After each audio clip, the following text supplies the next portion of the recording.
There is a fifth dimension. A dimension of sound. Damn it, Frank! We tell him to be quiet. I spilled my hot cup of Uranus again. A dimension of sight. Hey, Arch. I'm gonna sock you in the puss. A dimension of mind. Nan Adams, is that you?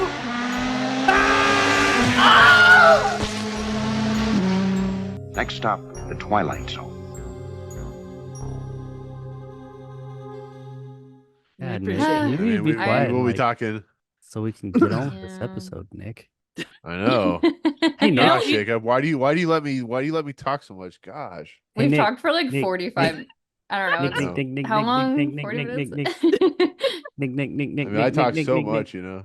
What's number 89? Your face. The house! The piano in. The house! Nick got mad at us a couple of weeks ago.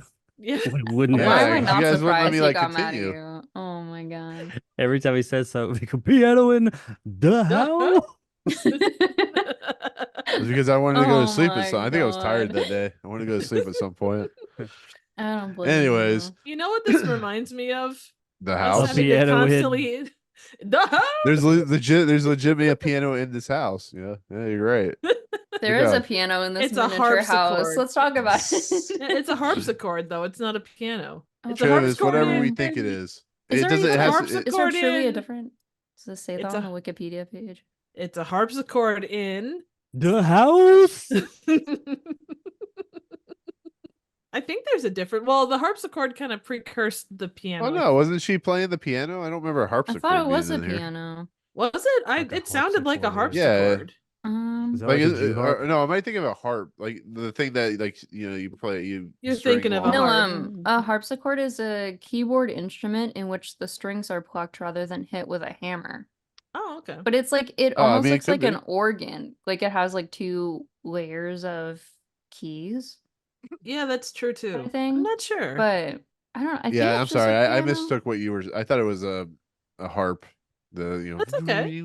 That's what I thought too at first. I was like, I mean, the But- same basic concept, you know, like Alex said, it's plucked as compared to. They all make like they all hit. make noises Yeah. at some point when you pluck them or yeah. hit them. Well, you could say that about They killing all make someone noises when too. I They pluck all 'em. make noises when you pluck them. Mhm. That is Wow. what she said. That's what she That got screamed. dark. And with that said, hi guys, welcome to the Fifth Dimension of Twilight Zone podcast. How you doing? We're here to talk another episode of Rod Serling's favorite podcast because, of course, he listens to us every day in the Twilight Zone. So, how you guys doing? Welcome back. We're here to talk Twilight Zone and miniatures and harpsichords and the houses and all that good stuff. And what's No, in those pianos? I mean, what's in those houses? Piano. Miniature pianos. Yeah, right. Guys, we're past Jespel. Thank God. Yay! Alex, who's on our Busy podcast balls. this week, was supposed to be on last week. Sorry, Alex. Things didn't work out. I know you had to do things that were more important than our podcast, so I understand. I really do. But I was welcome. so devastated to miss Jezebel, guys. Sorry I couldn't. Oh my put God, in I'm my, sure. my lovely opinion. Hang on. I'm sure you could have been right there with me and positioning it a little bit lower than where we end up putting it. But somebody by the name of Jacob had to like the episode, you know. You liked the episode? I didn't hate it. I wouldn't say I liked it. I didn't. And hate it. okay, so this is coming from the same person who was so insistent on Britannica Dream not being great. And yet here we are. Like, I never said it needed to be number explain yourself. 32. I never once Well- said it needed to be number 32. That's my biggest issue with Perchance to Dream is how far up the list it is. It needs to be further down. I don't think Perchance to Dream is the worst episode. I just don't think it has any right to be up there at 32 or wherever the fuck it is now. Mm-hmm. Hey, Triff, Yeah. look look at Alex's background. What is that? That's a keyboard in. The house? Yeah. I see. Oh my god. I see a bookshelf. I don't know what you guys are talking about. In the house. Oh my God, you guys are terrible. God. Yes. So, anyways, welcome back to the zaniness that is the Twilight Zone Fifth Dimension podcast. Alex, how you doing? Everything good? I'm Are you doing really? great. Yeah. Are you excited to talk about Guy obsessing over miniature dolls and what he thinks is real? Okay, we'll get into it, but I just want to preface that this is probably my favorite episode of The Twilight Zone. So Yay. I'd Really? appreciate a little bit of kindness and Sorry. if you maybe don't like the episode, just be a little gentle because a little gentleness No, goes a long way. it's not a bad episode. It's just I think like a lot sometimes like with Twilight Zone does, I think the individuals are a little mean, but I think there's reasons for that. We will discuss. Yes. We can very Yeah, much discuss that. it's definitely a sign Like of the mature adults, times. yes. I don't. We would Well, at discuss least the this three shit of us like a will. YouTube There's one. comment section. Let's go.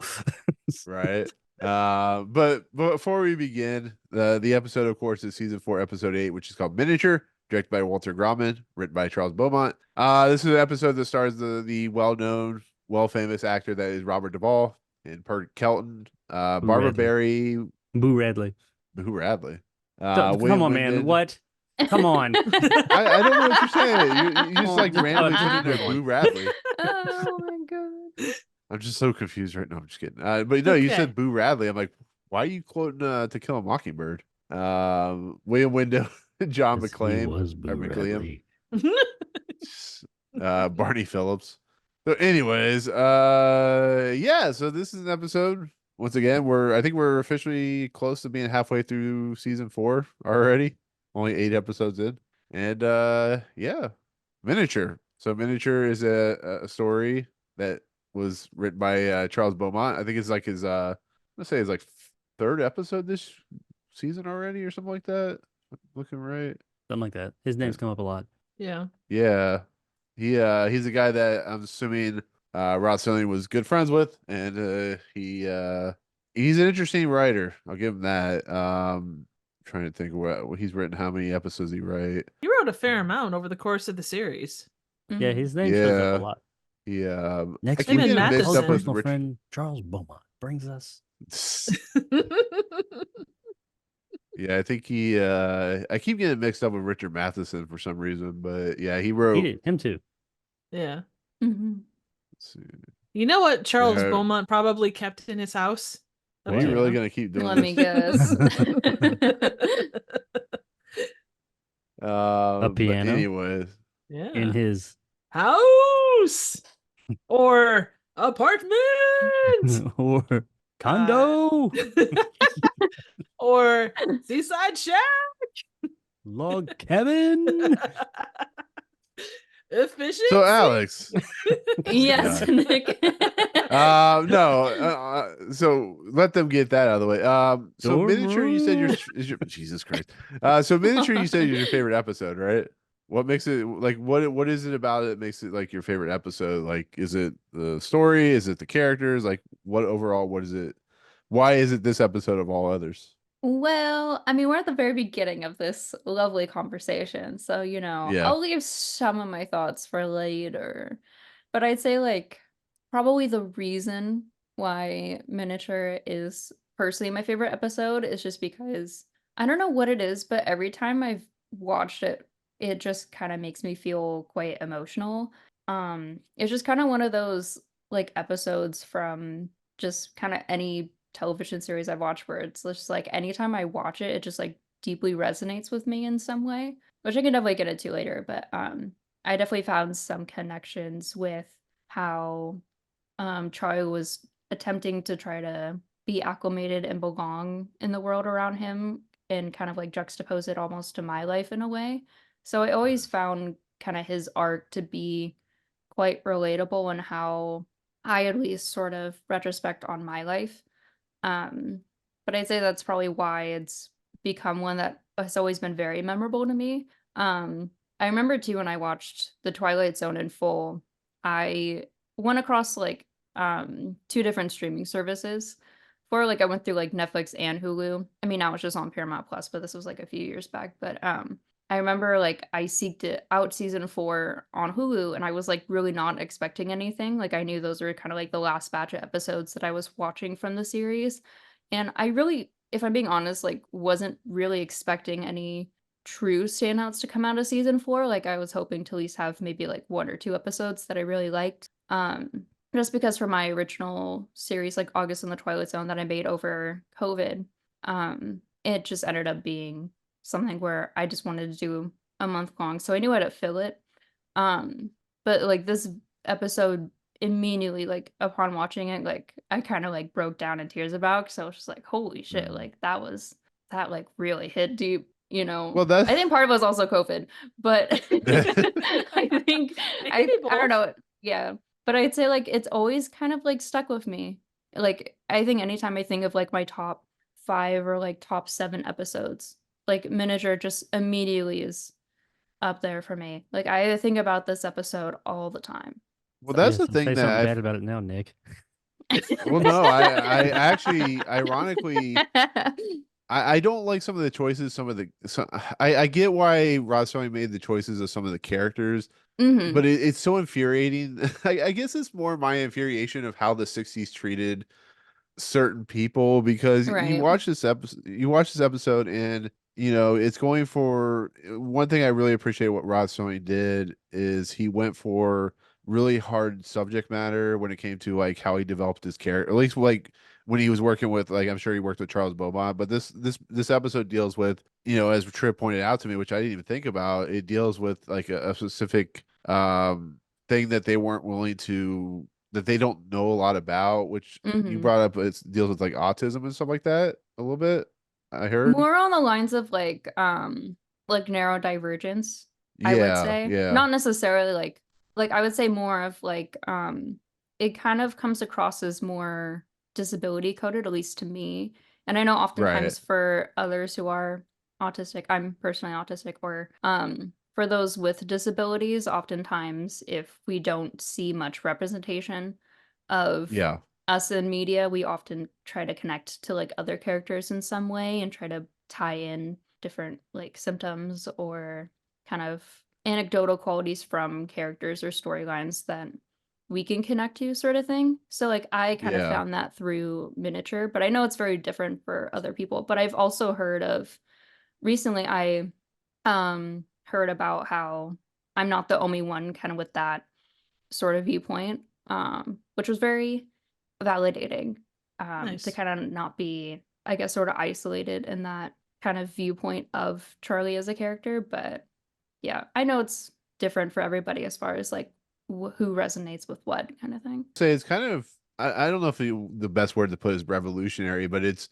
something that people would didn't like when people, you know, in the 1960s and so on and so forth were dealing with stuff like this. People didn't want to help them. They just automatically assumed that they were just like, you know, not, they're just like distant from people for reasons and stuff like that. It's like, it's interesting that Rod Serling is Mhm. willing to take an individual and actually give an interesting spin on it and actually work with, you know, that idea instead of just making it a laughing stock. And Mhm. I don't know, I appreciate about this episode. But what were you gonna say, Triv? Mhm.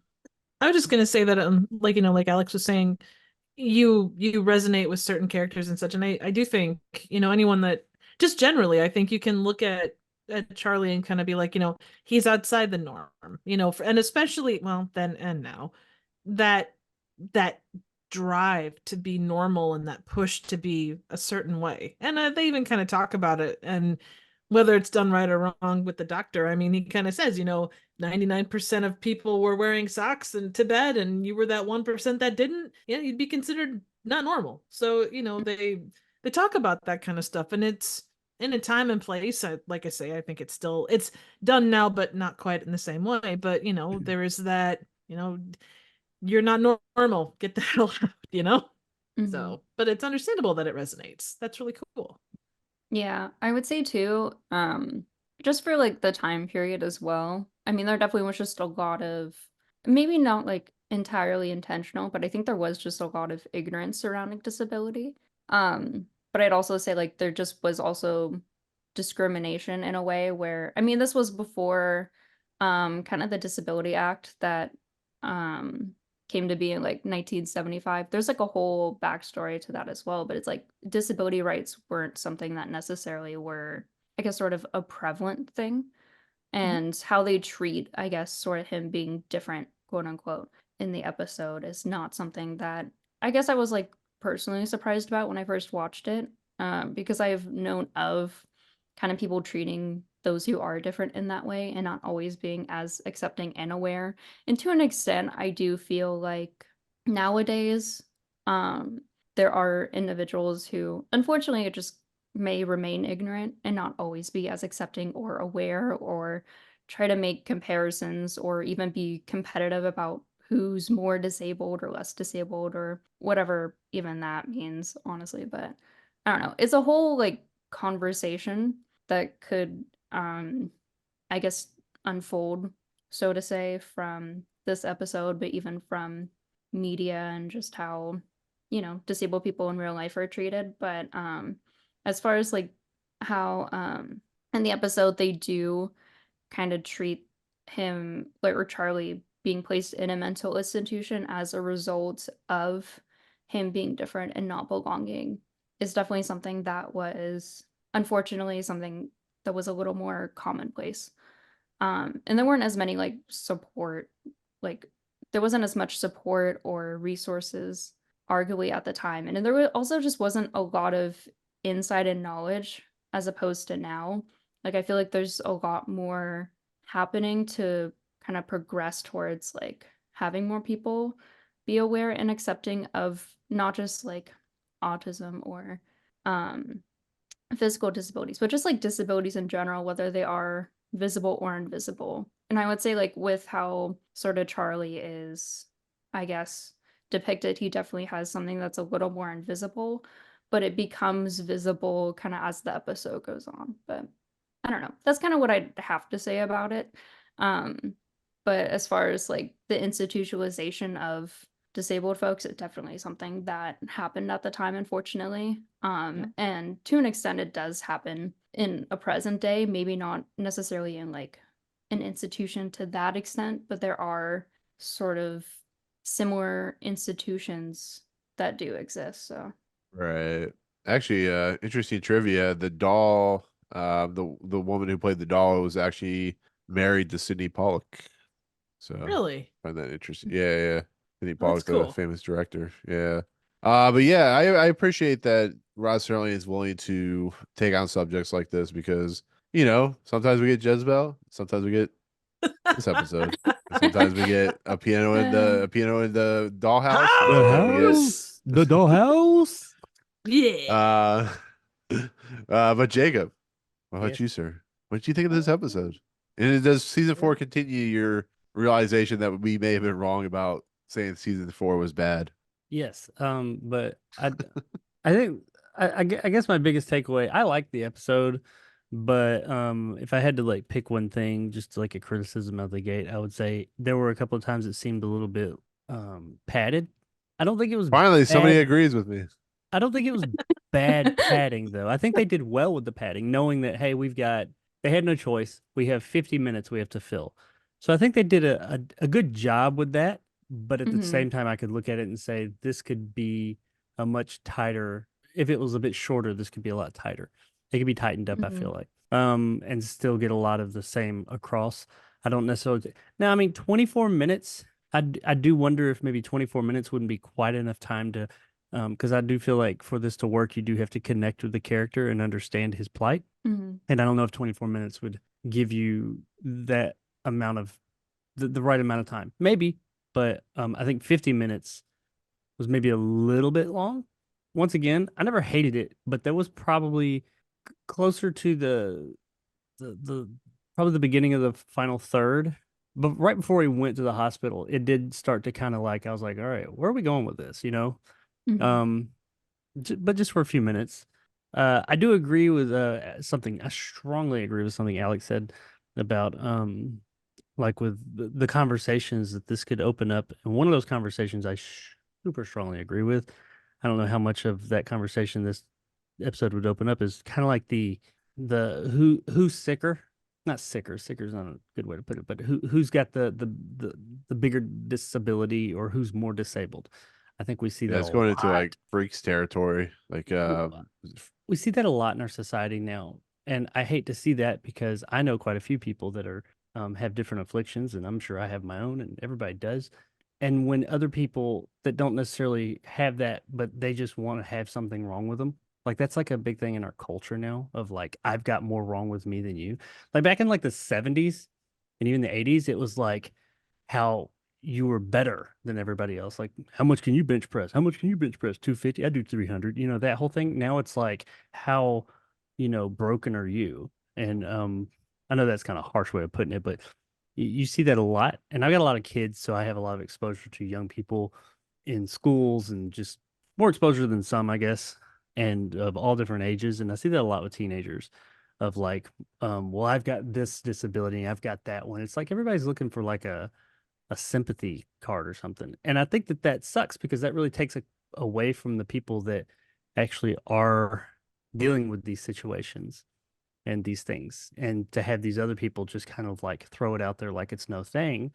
And like, I feel like most people that are dealing with these types of, disability, I guess we'll call it, they don't just go out there and throw it out there to everybody. And I'm not saying they're embarrassed by it, but it's not something you just go and like start a conversation with, and you have all these other people that are doing that nowadays because they think it's cool to have something wrong, or not wrong, but a disability. And yeah, that conversation when you had mentioned, I probably took it a bit deeper there, but you had alluded to that, Alex. Yeah, me, Jacob. I feel very strongly about that. I Mhm. strongly dislike, because I've known lots of people, and like I said, I have my own afflictions too, but I've known people with emotional, not baggage, but disabilities, I guess, and things of that nature. Mhm. And I know what some of them have to deal with on a day-to-day basis. I'm not saying their lives are terrible, but there are things that they have to adjust to. We all do. They have to deal with them. Just to have some little asshole over here talking about, oh, I've got this and that and blah, blah, blah. Even like people with OCD. Like OCD, you hear people throw around all the time. Oh, that's my OCD. That's not how it works. I've known somebody with OCD. That shit was crippling at times, this guy. He dealt with it mostly, but like he would get like really caught up in like sitting at a table and just constantly adjusting like his forks and knives and plate and stuff like that at a restaurant. And like he would get so stressed out he'd have to leave. I'm like, that's my OD. I hate when I hear people like trivialize other people's afflictions or disabilities because they want to get points from people or something like that. So maybe I took that a little bit deeper, but I do feel fairly strong about that. But beyond that, yeah, I like the episode. I like the episode. I thought Robert Duvall did really well. He is a 50-year-old man in a 30-year-old body, so Isn't that looks every like he's like- man in the 60s? no, I'm just saying, Right. like I was like, my God, older this back guy like right. It is only like what 20 years before or 10 years before The Godfather, but I'm like, man, 72, was it? Yeah, and this was done in Yeah. 62. 63, 64. Yeah, 63, I guess. Yeah. But overall, So, yeah, like, I like the 9 years, episode. I yeah. do think that it could have probably been tightened up a little bit, but by no means, it's not like, oh, it's a terrible episode. If they had tightened it up some, it would have been better. No, this is more of it's a good episode. I did enjoy it, and I really like what it had to say and where it went, and its subtleties and how it didn't totally focus on the supernatural or whatever it is that happens, but that is still a part of it. So that Twilight Zoneness is still there, but it actually did kind of focus more on mental illness and things like that. So yeah, I like the episode, but only takeaway, could have been tightened up rather. Yeah, because I think the only character that isn't really kind of what would I call realistic is the woman that his sister Myra sets him up with. And I'm like, this is like really That she would come weird. back. Well, not only would she come back, but she wants this guy on the first date, and I'm like, I don't. I guess unless you're desperate, She was I don't quite know. forward. There's no doubt. I He seems like put it the nicely. Yeah. That happens, Nick. Well, I'm sure it does. That happens. Okay. You know what? You know Oh what? my Her she probably was told by some jerk that her ovaries were turning to dust and she needed to. Her biological clock was ticking or something. Man, that got deep. It's been a Oh my while. God, She Drew. was, Hey. But in all Seemed essence, like a nice the story, yeah. He Until did. he, I wasn't looking. I was standing in front of my computer upstairs while it was playing, but I was like, it was on my island, and I looked away for just a second when she like fell to the ground. What happened? Because I was like, did he just like push She her tried to or kiss. I slap think her? she, if I remember correctly, she tried to kiss him. He she reacted was like Oh, doing she that. did it kiss caught him. Oh yeah, Yeah, okay. she was kissing Yeah, him. it I was saw that. very like non-consensual, I would say. Like very Yeah. much like I'm gonna like force Yeah, he was like, myself "We just upon you a met." little bit. I don't know. It was to me personally, the episode was working. I thought that stuff was just really weird, and I guess she's really desperate for a man, so she comes back near the end of the episode and just kind of there. I don't know, but the episode basically is about a guy named Charlie who is very much to himself and very much looked down upon by his peers and coworkers, and even kind of his family a little bit who love him, but he's got like a very what's that word called when the mother is Overbearing. over? Is it what it is? Like kind of Overbearing, kind of. possessive. Yeah, very. Yeah, You know what? like You know what and it reminded me of, and this is so goofy. Of like I watched the episode, and you pull all the stuff from it, but like my brain went as soon as they introduced the mom. All I could think was the '60s Little Shop of Horrors. His mom is like a hypochondriac, Audrey? and she's no, because in the original he actually has a mom, like, Oh, and in the she's original. Oh, the yeah, in the 60s. original Yeah, what okay. Seymour 1960s does? one. Yeah, Jack Nicholson. Yeah. No, not Jack Nicholson was the doctor. No, Jack No, Nicholson he- was the patient in the 1960s. yeah, he was the yeah, Bill yeah. Murray character. Yeah, Yeah, yeah. but like the mom she was a hypochondriac. She was super possessive. Oh, let me do this for you. Also, while saying, "Oh, well, I want you to find a nice girl and stuff." And it was like the mixed messages left and right and back and forth. And Is that oof, Like the mom from It. I get it. yeah. Yeah, that's the thing I gotta ask. Is that a '60s thing, or is that just the depiction of moms in the '60s? Like, what is going on? Because Jacob just said, the mom. I guess that took place in the '80s, or technically the last It movie. But is that just like a mom thing, like the way they depict No, moms that with they even in children this were with like, problems? "Hey, man, this isn't normal." Like that one guy was Right. like his boss before he fired him. He's like, it's none of my business, but have you thought about maybe not living with your mom? You're Well, we like got it in that 30 one. something. What was the one episode where they go back to, like, him and his wife go back to the house, and like the mom slowly comes back to life and he turns into a kid. Well, there is something called overbearing Uh, mother syndrome. I could see that. Well, no, Overbearing but mother like, did syndrome is a you term I that just noticed that describes. about mothers in the '50s and '60s is they come out, like, especially in film. I mean, you look at like stuff like that, like this episode. You look at stuff like Psycho. it Psycho. Psycho. It feels like it's a Yeah, but that's trope in that the they're name. using over and over. What's that? Well, That was in the name, Psycho. No, I don't think it was ever normal. Actually, back then, and even in the '80s, when I was growing up, mothers and fathers were much more, we're gonna a little bit more hard edged. I mean, they might be like you still had your overbearing ones and your moments when your mom was a mom, but no, like, that whole thing about like a mother coddling their child even into like that age, yeah, I don't think that's ever been seen as like a normal thing. I think it's a cautionary tale kind of a thing. Yeah. Where it's She's shown up, it's clearly always got been issues cautionary. and can't let go, and he just Yeah, kind because of over it. she's Because telling that him definitely to still find exists today. Oh, Yeah. I would say so. absolutely. Even Oh, I'm more Yeah. sure so it today. does. Even Mhm. more so today. Parents are babying their damn kids way too much. Well, like the fact that, oh honey, like the guilt thing of, oh well, you won't let me take off your shoes. Why can't I take off your shoes? But go find yourself a woman. Go find yourself a job. It's like it's really kind of confusing a little bit. It's like, do you want him to stay there? Like, what? Most I likely, don't if know. he found a woman, she would not approve. Oh no, absolutely not. Found a job, Probably. she'd be okay with it. But if she found, I'm sure if he found any woman would never be good enough for her little boy.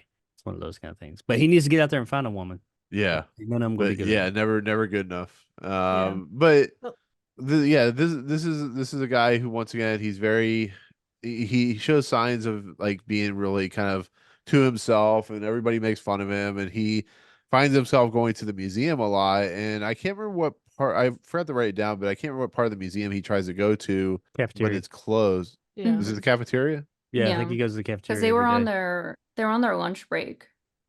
Okay. I thought it was a part of the museum, like the actual like exhibit, It's but the I guess museum you're cafeteria. Yeah. He just well. goes That's there what I for meant. some Like, reason. But that day right. it was closed, so that's why he actually went into the museum and started looking at the Well, that's what I was gonna pictures. say. He's being constantly harassed by these guys, and once again, he goes to the cafeteria, it's closed, and he finds himself in front of the It goes from the Egypt exhibit to Victorian. Yeah, the it's weird. Victorian. Yeah. It's a really weird setup. I guess they wanted to like make the episode move quicker, but I think they just wanted a Um, shot of him coming out of that sarcophagus, like Yeah, you know like what? Bela Yeah, Lugosi. right. He went Yeah, I from think it being a was set up. mummy's boy to Yeah. being a mummy. He came out like I was like, what the fuck? Why does this guy act? Why does he look like that? Because yeah, it was interesting because it was like a county museum, but it had like the kind of exhibits you'd see in a much larger, what I would think would be a much larger museum. Maybe I think county museums, I think like, like one room and there's like, a couple of, I mean, Civil War things and it could be. It busts takes and- place in New York City or something like I was that. gonna say, Oh, so it could does be. it like New York? New York Maybe City. not. We don't want any of that New York City I may be thinking of Roadhouse. museum, Texas or nothing. Alex, you were getting ready to say something. What were you getting ready to say? No, I think I was just agreeing with Triv on how Oh, it's like okay. usually like local museums or like ones that are centered in like some kind of city. They tend to Yeah. focus on like local like wildlife, nature, or like just kind of like history about like the origins of how it came to be kind of thing. But this felt a little more like a larger, like almost like natural history museum. Yeah. I would say like it Right. kind of gave a little more of that vibe. It had Um, more girth. yeah. Definitely more girthy. Lots of girth. In the house. Girth. But Aw. anyways, Jesus Christ. Jacob, let me have you do the opening narration before I forget. Oh yeah. Per usual. To the average person, a museum is a place of knowledge, a place of beauty and truth and wonder. Some people come to study, others to contemplate, others to look for the sheer joy of looking. Charlie Parks has his own reasons. He comes to the museum to get away from the world. It isn't really the 60-cent cafeteria meal that has drawn him here every day. It's the fact that here in this strange, cool, he can be alone for a little while. Really and truly alone. Anyway, that's how it was before he got lost and wandered into the Twilight Zone. Wow. Wow. Yeah. Wow. I don't even know where to go from there. No, so yeah, so we get all the information that I completely forgot about in that one opening narration that I should have just read before I couldn't remember where he was going to. It was a 60-cent. Can we talk about a 60-cent cafeteria? Like I go and try to get a Right? sandwich out of the cafeteria where I work, and it's like $7. Well, it's less. It used to be 25 cents. Like when we started the Twilight Zone, you could get a burger for 25 cents. So, inflation had really taken over Inflation's a between bitch. 1959 to 1963. Every time we hit a new season, the inflation's gone up like 65%. Yeah. Anyways, so yeah, so this man, Charlie, he finds himself in the Victorian wing of this museum, and we get a rear projected dollhouse. Yes, we do. You Rear can tell projector I, in the house. the dollhouse. Yeah, but like, why did they do that even when it wasn't focusing on it? Like, it looked awkward. Like when like it was like a wide shot of him just standing there, and you couldn't really see the doll or anything in there. Why did they have the rear projection on then too? Why not just? I don't know. That seems odd. continuity. I don't have an answer for that one because it's definitely like noticeable. Yeah, And it's not a bad effect, but it is a noticeable effect. Might it have been a case where and not that rear projection technology was new at that point, but maybe rear projection on something that small was kind of I don't know. I can't think it'd be a new thing, but I think it will was a good say, and this effect. is, no, I agree. I will say the thing that impressed me the most with the whole dollhouse bit, like when they had the shots of the dollhouse, like everything looked like it belonged. It wasn't just like a bunch of random furniture together. Everything that was in that dollhouse setting looked like a dollhouse setting. It didn't look real sized. They did a fantastic job with that. Well, there's some goofs that they talk about how the miniaturized piano would only be able to produce very high notes because of the short lengths of strings. So Yeah, I mean, a lot of it is to. I mean, I don't know anything about dollhouses or anything like that, but it seems to be pretty on point, um, and pretty intricate for a TV show that probably didn't have like the biggest budget in the world. But to answer the question, the girl is playing the piano, but a harpsichord music comes out. Harpsichord sounding Ah, music comes out. So it's a There you piano, go. but it sounds like a Interesting. harpsichord. So, yeah, yeah. Well, I was Um, gonna say too, in good. Zikri's companion book, it did mention that they used a 4-room dollhouse as well as like a full-size identical replica to kind of nice. look like they essentially had both sort of constructed essentially for the episode. Very cool. And So the thing I gotta ask, Alex, I don't know if you noticed this, but did you guys all notice that the when it goes to the doll when she becomes real, it actually plays out like a silent film, a silent like Mhm. play or whatever. Oh yeah. Yeah, What? they Because I You even had the no, music. go ahead. it's like intentionally pantomimic, essentially. Yeah, it's It very pretty much did. cool. Um, Everything was like exaggerated. Like the Like maid was all like, melodramatic Mm-hmm. was kind of the word I remember "You seeing like when smack that reviewing cane the over her companion head." book. So yeah, I was yeah. waiting for Buster Keaton to show up or something like that. Just to pop in there somewhere. Someone ends up tied to a set of railroad tracks that go through the middle of the dollhouse. Well, the guy comes the okay, so I mean it first plays out, he just sees the woman playing what's technically harpsichord piano or whatever you want to call it at this point. Later on, this guy in a top hat comes on. It looks like the guy from Sherlock Jr. I'm like, are they setting up for, this would be kind of like a humorous thing, or what are they trying to do? And I just think it was I just think that it's funny, like, in the early 1920s, 30s, or whatever you want to call it, like the bad guy, the, quote unquote, I guess he could be considered like a rapist, I guess, maybe because he was taking her up to the bedroom. Um, he Therapist just has a top hat and like a cape. It's like, it's and a so mustache. indicative of that Yep. time. Yeah, and a mustache. He was Like all you need to very do is twirl it. he It was funny. embodied It made that me laugh. silent It's like, movie what the era villain tying somebody to a train. Oh, yeah. absolutely. And it's just it's really well done. Like I love the idea that they're shooting, Robert Duvall's character, Charlie, he's talking to the miniature and like the miniature doesn't even respond back to him. So it's almost like you're questioning what is real and what is not. And it does a really nice job of like, defining your expectations of what is going to happen, even though you kind of figure out how the end's going to conclude. But I really like how they did that. They kind of allowed the miniature stuff to play out and have this guy just kind of, looking on like he sees it there, and I don't know. I don't know how you guys feel about that. I really enjoyed that part, but I love old silent movies and kind of that like like I like all silent movies, but the dramatic ones, like the way that they play out is so, especially in comedies, they tend to be kind of over the top goofy, and obviously that wasn't what they were going for with this, but there was some kind of moments of humor, like he's putting his nose on the glass and it just kind of like he slowly like goes down the side of it. The whole cracking of knuckles thing that keeps getting like reevaluated over the course of it, like there are moments that kind of, they don't break the moment, but they kind of add to the experience of the episode. Yeah, and I like that. As much as I hate the fact that they treat Charlie the way they do, there is still kind of a caring to, was it Myra and her husband? Like they're offering him a job, they're offering, a way for him to, it's just they don't understand what his infliction or his situation is. And it's really interesting to see how they move back and forth with one another. I don't know I thought how you Myra was guys the most feel. natural character in the episode.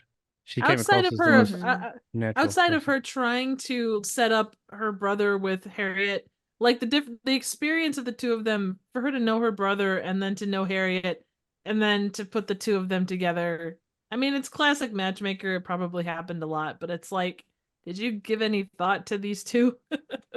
Yeah.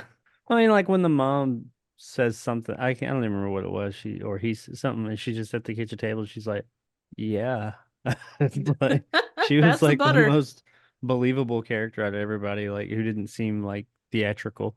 I mean, not that Duvall did bad, but his character is already, I mean, I think you could, like, all of us with our parents, if you've got siblings or cousins or whatever, you have that experience of like the older generation where they say something and you're kind of like, like you kind of move to the left slightly and go, yeah, the experience of one generation versus the next, Right. that Well, understanding can be lost in translation, and I mean, I you look at sneak that out with for a you drink or guys. something.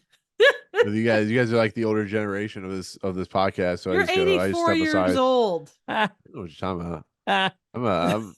I'm 85. Mm. Jacob's like, shut up. I'm the Anyways, elder of the podcast. Triv's the eldest, but What? you No, were the I'm elder. I'm the not. eldest. I was gonna say I'm not the oldest. No, I said eldest. Eldest. How Oldest, am I? whatever. Wait, Elvis? what? I'm Uh-huh. Elvis? You ain't nothing. Yeah, you're but the a Elvis of this podcast. Oh, mama. Um, Priscilla. so I watched that the other night, by the way. Alex, which one? Elvis? Priscilla.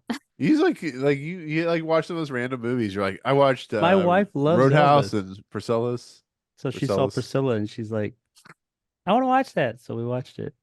Nice. Watch how shitty it's Elvis fine. was to Priscilla. But there's one part. I know this is gonna cut. There's one part in that movie. It's terrible, but it's just the way it plays out is funny when he punches her with a pillow. And I'm not advocating for like anybody whooping anybody's ass like in a relationship, but they're like having a pillow fight and they're like it's like in that what's the movie with Schneider Rob Schneider. I think he's like a girl, but he looks like Oh him yeah. still. I know what. Yeah, it's like a. The hot girl or whatever. Yeah, and yeah, they're it's like having the Freaky pillow Friday. fight, and then it gets like serious, and he's like knocking the shit out of him with it. It's like that, but it's like a serious moment. But they're like play, like pillow fighty, and like she does something that instantly pisses him off, like hits him hard. And he takes his pillow and goes, "Stop it, like a goddamn man!" Like knocks the shit out of her. It's terrible, but I ain't gonna lie, I kind of laughed about it. Not that I laugh at men whipping women's asses, but it was funny the way it was presented. I mean, it's Rob Schneider. He is a carrot, He's a stapler. No, I mean, like the family, the thing that makes me laugh about this, or not really laugh about this episode, the thing that makes me just sad about this episode is just like, it doesn't matter what this guy does. Like he finds something that makes him happy and is not good enough, or he comes back. They say like when he's at work, he's been there, I don't know, a few months, and like he comes back 5 minutes late, and then all of a sudden they're like, "You're not part of the team anymore," and I have my third eye is officially gone, so I can't keep you on the team, and it's just like, man, Well, what a bunch of I don't think that was dicks. really why. He even said, we're going to say that it was because of that. Because when he was leaving to go on break, the dude came out and was kind of like eyeballing him. I think that it was supposed to be just because he was different and he didn't fit in. No, I know that, but you it's don't fit just in with like the team. it's so. We're gonna say I 'cause think you were that's what 5 this minutes late, episode.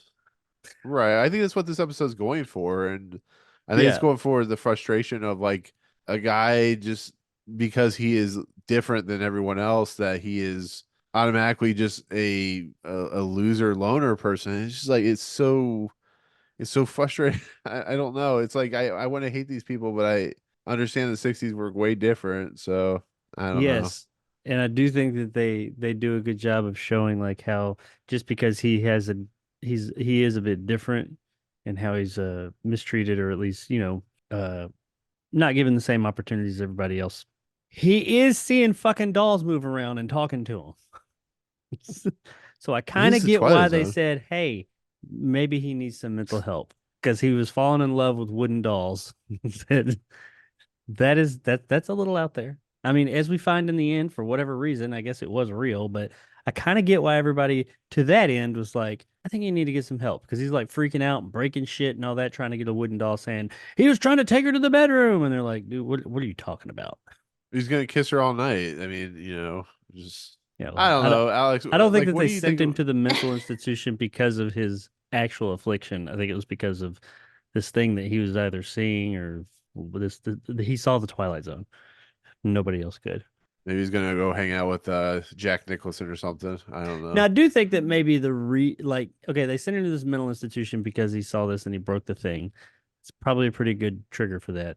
But I think maybe the fact that he was a little bit off kilter probably didn't help. Probably added to it and added to them saying, yeah, you need to go. It is the boss does. possible. Oh, sorry. No, go ahead. I was just saying it was possible. Never be sorry for talking over Nick. Nope. Yes. In the Understood. house. You have a Sorry for piano being in the sorry. house. You speak whenever you Oh wish. my god. No, yeah, I was gonna say that as far as like the opening office scene, right? It's like, I mean, the guy is literally like, he's like, yeah, I was 5 minutes late. And then the boss is like, well, this is like the first sign of humanity you've shown in like almost 4 years of being here.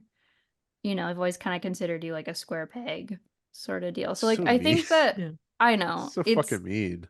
but yeah, I would say like, Yeah. I think because of how, I guess, this could be applicable to any workplace where if you're not necessary, if you don't necessarily like fit in with a team, or if you feel like you're not necessarily like being respected for just kind of doing your job, which it seems like he was doing a good job. He just kind of was more like to himself and not necessarily like getting along with other people. I think he just felt more neutral as far as like social interactions and just being just a little more socially awkward, which is totally fair. And I think it's, especially for the kind of, I guess, office job they were depicting in the episode. I mean, I don't think there's any sort of surprise about how, by default you can just kind of happen to be to yourself in that kind of environment, especially if you're not necessarily comfortable.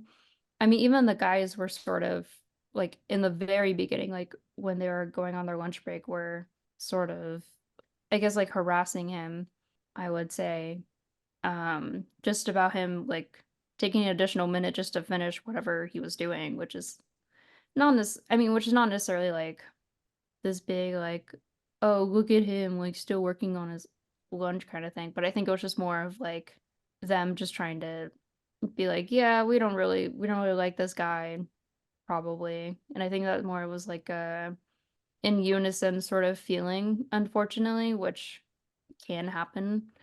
Um, but yeah, I think it's something about the office scene too, I thought was, I guess, interesting, but also for the time period would be like when the boss was sort of questioning why he lived with his mother, which is obviously very like, it's a very like vulnerable question, especially for someone who, I guess, in Charlie's position isn't necessarily as personable or as like necessarily open about his life. But I think the fact that he actually did like open up about it, even upon being let go like he was, I think showed that like that Charlie was very much human. I think he very much cared enough to like do a good job, but just didn't necessarily like quote unquote fit in with the environment.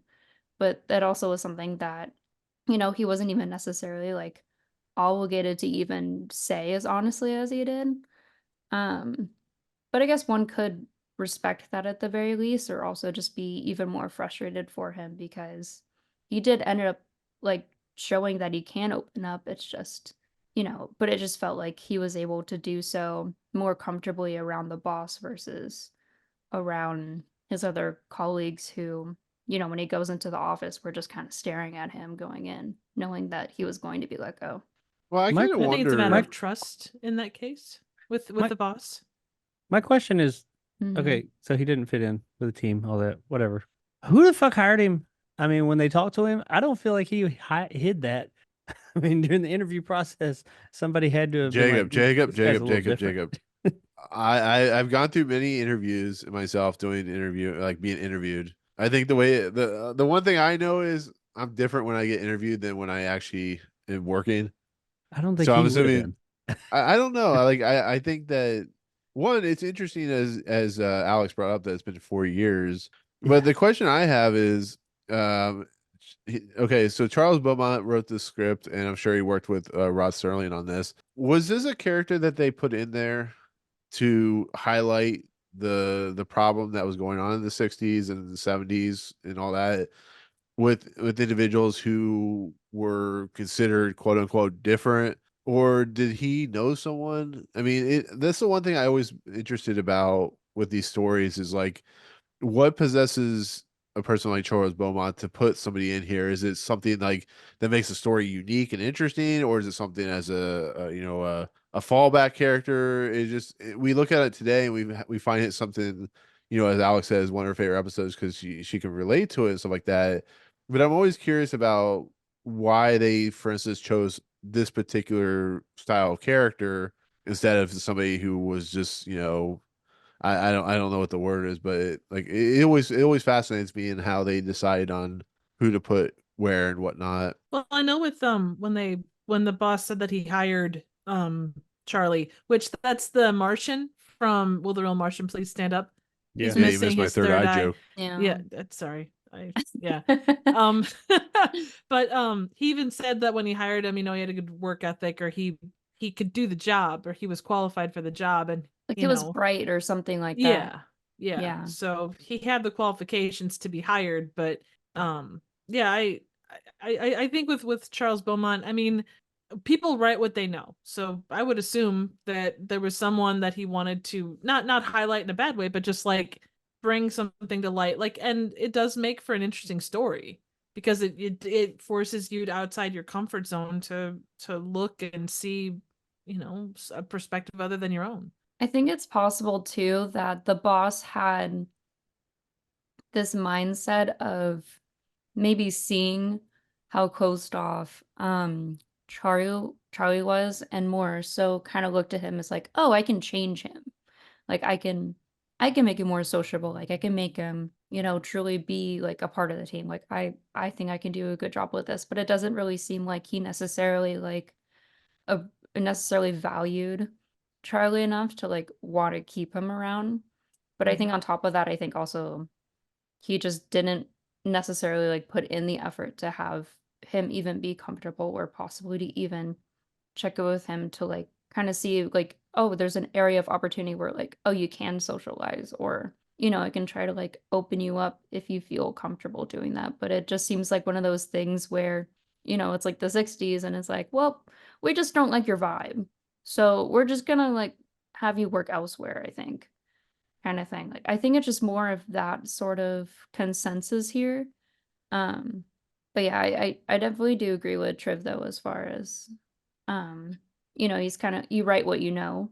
So I'm sure this was something that maybe was more anecdotal, but I think also fit in well with how, like, kind of more emphasizing how Charlie doesn't really fit in at home. He doesn't fit in at work. So then the museum, therefore, is kind of this third place that he can escape to and can consider a place where he can be alone and sort of express himself in a way where he necessarily wouldn't feel comfortable or capable of doing. Exactly. Yeah, it's well put. It's kind of crazy. Like when he goes home and like, his mom wants to put him to bed and he wants to take off his shoes. Like, Mom, I can take off my own shoes. And she's like, oh, I'm gonna go get some hot cocoa. It's interesting to see like how different people treat. It's just, I don't know. But That shit was weird. what, his mom taking his shoes off? Yeah, A that shit was 30, weird. He was 30 something. 50-year-old man in a 30-year-old's body taking his shoes off. Come take a nap, Charlie. They say Lay he's down with over Grauman. 30, but like they Mm. don't specify like how old necessarily, which I thought was Yeah. I interesting. mean, 35. according to his sister, old enough to should have a wife by now. Well, that's like 19. Back then. Yeah. Not untrue. Right. Definitely, if you're a woman, definitely like 16. Oh God. Shit. Back then. I feel like there's like cultural tie-ins to that answer, Oh, I yeah. would say. You're talking to somebody who's Um, married to somebody 11 years younger than him, so what? I don't see a problem with it. I'm just joking, everybody. I'm just joking. Anybody who's out there is like, this motherfucker's like trying to find a Yeah, 16-year-old. No. Jacob's really like 30 years old, so he's And while I you am know. that much older than my wife, I did not know her until she was an adult. anyway. It's really weird. What's really weird is we say our oldest daughter is my biological daughter, her stepdaughter, but we don't refer to her that way. And they actually do somewhat look alike. They have similarities. So people that know she's 33, and they'll be like, "Oh, How did how old's this your oldest tangent daughter?" happen? 24. Alex, we're on our 110th episode, so I don't know. You may be able to figure it out from there. So We get that look a lot. Wait, 20. I don't know And if I just don't know rolled if it. I I'm can like- keep this in for my channel's sake. No, I'm kidding. But no, I mean Run Charlie. away, run away. Charlie keeps going back to the dollhouse. He has no interest in. I mean, he is kind of forced into it, but he doesn't really have an interest in going out of the city to get a job. He has no real interest in hanging out with this woman who apparently is very desperate for man sausage and Man sausage. yes, and Nick. Just I mean, so crass. Bang.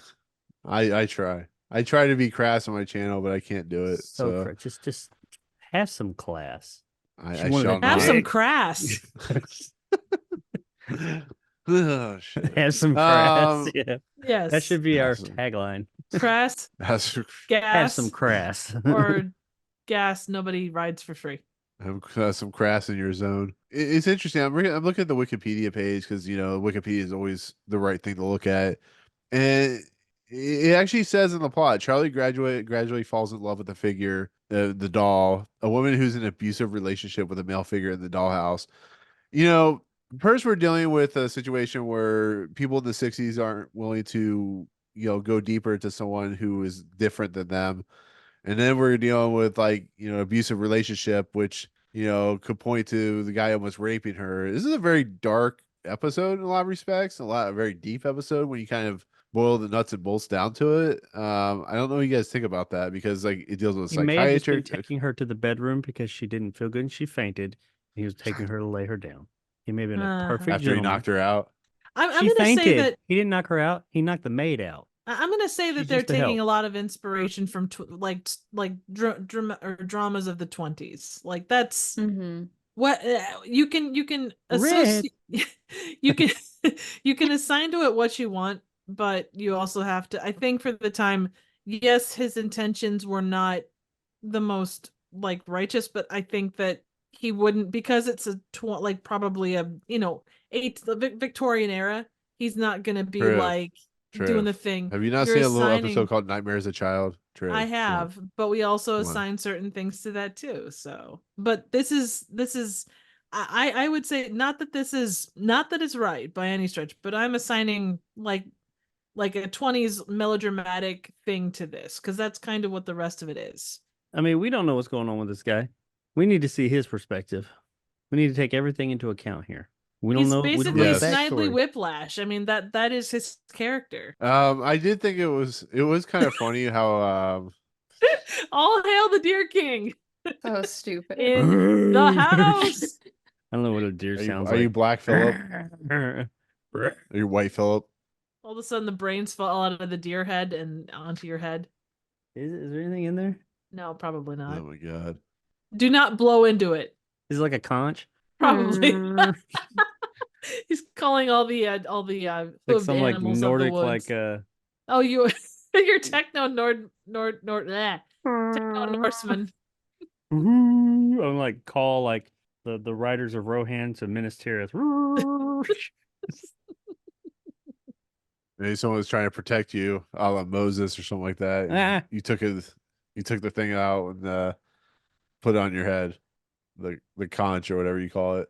Anyways, what do you think about the fact that when he tries to leave, there's a tour group and it's all women, and he gets caught into it, gets pulled back down to the African exhibit. Yeah, that was kind of weird. He's trying to escape, but that's how he finds himself back in the Egyptian / Victorian style room or whatever. Miniature. There was a bunch of art appreciators like that. I think that was the group title, was Art Appreciators. Yeah, it was just it's funny to watch. It's like he's trying to leave and he gets stuck with this big group, and that's how he gets pushed into the Victorian era room. If he had never been stuck with that group. I think it's to establish that he isn't necessarily, I guess, comfortable with approaching women or having because the only kind of relationships we see him have with women are more specifically with his mother and his sister. So I think it's to show that he doesn't necessarily have as many interactions with women. But I think even if it wasn't just that group of women in the museum, if it was just more diversified a little bit, I still think it sort of implies that he isn't necessarily one to just put himself out there in a social situation where there is like a lot of people, and he much prefer to be kind of like to himself. Like it's kind of stressed a lot that he prefers having his own space, like being in his room or being in the sort of even that Victorian kind of exhibit section of the museum. Like he asked the museum guard at one point, to be alone. So I think it's just more of a thing where he kind of prefers to like have his own space to where he can be able to be himself, because he doesn't feel like he can be himself around a lot of other people. Yeah, it's interesting how a dollhouse like draws him in. He has trouble. I guess it's like a comfort thing where he feels like the woman's kind of alone in her own right, so he kind of can relate to it, and that Mhm. she's different in the simple fact of that type of thing. But yeah, you're right. It's interesting how it was. I guess it more just kind of made me laugh a little bit because it's just like this gigantic group of women instead of being like a mixture of like guys, and then again I remember it being like in the middle of like lunchtime and stuff like that. So you know, I don't know. It was just really, it just made me chuckle a little bit. It was just like this poor guy, he's trying to leave and he gets stuck with this big group of, women that are there for, to look at art and stuff like that. And Well, from I his don't know. perspective, it's another set of women. If you look at how it happens, they just kind of like mow over him like he's not even there. Like he's trying to make it through like a blockade, and they're just like walking and pushing him forward. Like no one's like, "Oh, sorry, my bad," or anything like that. It's just like another group of women. I think all the women he has in his life aren't ever really listening to him. His mother, even his sister, while she wants to do Mhm. well, she's not really hearing him who he really is. And this is another group of women that's just kind of pushing him down a path even though he Yeah. doesn't want to go that path, and he just kind of That's goes actually along good with them. ops. I mean, you could say that actually about all the characters. They're all the characters in this episode. They don't really pay attention to him. They're not No, nobody listens really to him. looking at who he No. is. But yeah, the They women see him as a aspect, child. the female aspect actually is a good observation. I didn't even think about just the fact that they're like pushing him into like a thing he doesn't feel comfortable with, and Yeah, and they not act like really he's not listening even to him. like he. And I'm not saying women do that, but like I think that was symbolic because they act like he's not even there, and they're just Yeah, kind of like moving with him like he doesn't exist, and he's just moving along with them. And that's right. not how it would be in a crowd like that. I mean, unless it was like, pandemonium, like people running from something, people just moving, somebody would be like, "Oh, sorry, excuse me," or something like that. And he's like, "Ah, hell!" Like caught in the wave of women. Hell I of a think it's place to be. interesting. I think it's interesting too that they decided to have him be so enraptured with the dollhouse, with it being in a Victorian setting. Um when I was like rewatching it for the podcast, I actually was reminded of how at like A Stop at Willoughby, how the Yeah. Victorian era was also Oh, you're sort of right. Yeah. romanticized, and sort of like this idealistic viewpoint of a point in the past where, things were a little simpler, hypothetically, or just a And it's little so far more away that chipper. no Yeah. one knows you. It's Yeah. like distant enough to consider it the past, but not as like, but And not like so much in the past that it's it's like, not foreign to you, but it's far enough back to maybe you fit in at that point. right. It's kind of Yeah. like in Sin City when they talk about Marv and he's like, he didn't fit in at all here, but if he was born 2,000 years ago in a Roman Colosseum, he would have been worshipped as a god. He's born in the wrong time, my man. The one thing is that they do talk about at the end, like when I think it's his last kind of back and forth with the doll. He's kind of talking about how, things were thought of to be simpler, but you still had, problems and things you had to deal with, and life isn't, for as simple as things were, they weren't simple. They're just seen as simple. Yeah, I remember writing the quote actually because that stood out to me, because he was like, after he explained how, he talked about how, like, to the dollhouse, like, was interacting with the dollhouse, that he was like, oh, I needed a simpler world that I could understand. And then was like, no world with people in it is, there's always loneliness and suffering and heartache. I've been alone all my life. People have tried very hard, but they've had a very hard time understanding him. And then Mhm. it's like, oh, we can understand each other, sort of thing. Because in a way, he, I guess, sort of examines his life and parallels it in a way to where he can somewhat relate to Alice. I believe Alice is her name, right? Yeah. Or like the girl in the dollhouse, so to say. Like I think he takes that outlet of escapism and tries to place her kind of circumstances that he is so like parasocially invested in, and then sees some of that in himself, and it's like, oh, like we can like we can get along. We are like we can be compatible because we are both lonely, and like trying to find almost like common ground, even though one is such like a larger extreme, is kind of what's been mentioned about her just not necessarily being with someone who was necessarily like the greatest person towards her. And even I think even he was like, yeah, it's like anyone who sees that guy would have seen that like he wasn't a good guy, Yeah. but it's like it's also a lot easier to kind of say that because he is that sort of outside perspective. So maybe it is sort of almost also like an outside like looking in kind of thing too. I think that's Yeah. true of any No, go ahead. situation too. There's that, you put on blinders when you're with somebody, both for good and for bad. Mm-hmm. I mean, we That's all true look too. past the fact that Nick is 85 years old, but I don't know what you're talking about. I'm like 88 now. It's happened like Not you 10 years gaslighting, ago. Truve. I'm not gaslighting. He says it himself for a long time. No, I posted his said he's profile. gaslighting you because he's Oh. like, who said that? Not me. Yeah. Yeah. Dude, I would never say that. Uh-huh. Gaslight. Mhm. No. Mm-hmm. It's interesting, like when he becomes like almost kind of really protected. He starts like really falling for this, Late. this. Jesus Christ. Speaking of Oh gaslighting, my god. that picture gaslights me. You son of a bitch. I actually got accused. I actually got accused of gaslighting someone one time. Like, I don't know what you're fucking talking 2024, about. we all have. Don't worry. True. Oh shit. But when he breaks the glass on the house and he's taking her to the insane asylum or whatever Mental whatever you want to call institution. it, Yeah. mental Don't call them institution. insane asylums Mhm. anymore. I don't know. Even back I don't know then, what they they're- were very progressive. They It call was us a psychiatric mental hospital on institution. Wikipedia. I don't know. I'm Um, sorry. goddamn crazy house. But I like how it's kind of like a passing line, but he sent to the psychiatric hospital, and he's told that he's hearing things or seeing things or whatever is happening, and they actually have taken the doll from the museum, and they do a little bit of green screen trickery where the doll is the doll, when they're all holding it, but when he like they do the hand thing and he like with Alice or whatever, it looks like a very green screen The thing. frozen hand and picture. Yep. Yeah, right.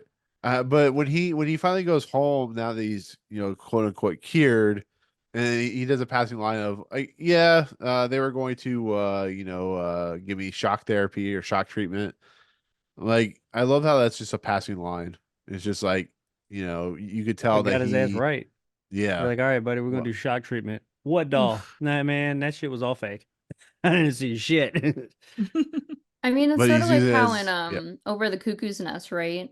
Where Yeah. like, there was this sort of fear of if I'm trying to remember like because I read the book and movie a long time ago, but I think part of it was like, oh, you better not get on Yeah, their bad side or else you're gonna become like they kind of considered it like becoming a vegetable sort Right. of thing yeah, from that the shock treatment. So like that's kind of like if worse comes to worse, you're as cured. far as someone's like condition, so to say, then like they that could treat you that way, that unfortunately. happens to Brad Dourif's character. They keep threatening him with shock treatments and stuff like that. In the movie, he plays I can't remember what his name is, but yeah, it's interesting because this guy clearly they're misdiagnosing what's wrong with him. They just think he's obsessed with this dollhouse, and he's like imagining this the character's real.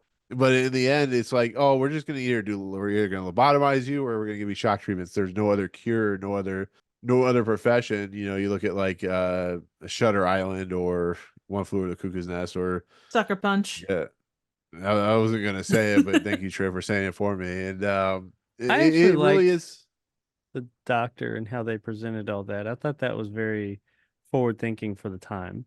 And Well, it all is, but shock it's therapy also he's still aside, kind of, yeah, he's still kind of like basic doctor though. Like I'm not saying basic doctor in the sense of how they wrote it. I'm just saying he still doesn't. He still just assumes as this guy is, just obsessed with this dollhouse, and I instead of mean, yeah, going, but that's maybe there's more to it. understandable. I mean, all his, I will acknowledge that the guy has a disability of some sort, but the whole dollhouse thing is, I mean, I kind of get that. Hey, he's seeing little dolls get up and walk around and have this whole drama. I mean, I'm pretty But sure but anybody the who said problem is that, they just regardless, resort to, oh, shock therapy. And we're not even gonna figure well, out. It's I don't they know. don't really say. I think they make it sound like he had been there for a while and they were just getting nowhere. And they were like, now, I'm not saying shock therapy is the way to go, but at the time, that was what they had. And I feel like they were kind of like getting to their wits' end and they're like, we got to do something. This dude's just not getting better. But I did all that aside. I like how the doctor was very like, because it would have been usually you would have thought like in the 60s and 50s in that type of mental health situation, oh, they're just crazy. They I just mean, label him as that. But he was like, we don't like to use that word. He's not sick. He's just different, and we want to help him. And we don't want to. I do believe that you were seeing that. We just want to find out why and things like that. And I was like, I mean, what he was saying was, I feel like forward thinking for the time.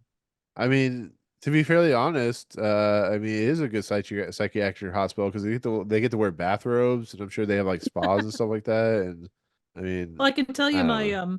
my uncle was he had a brain bleed when he was in utero, and so he never could never speak and very limited mobility and stuff. But even for someone like him, like it was my mom to this day can't like see the colors brown or like cyan because they remind her of the hospital wards where my uncle would be.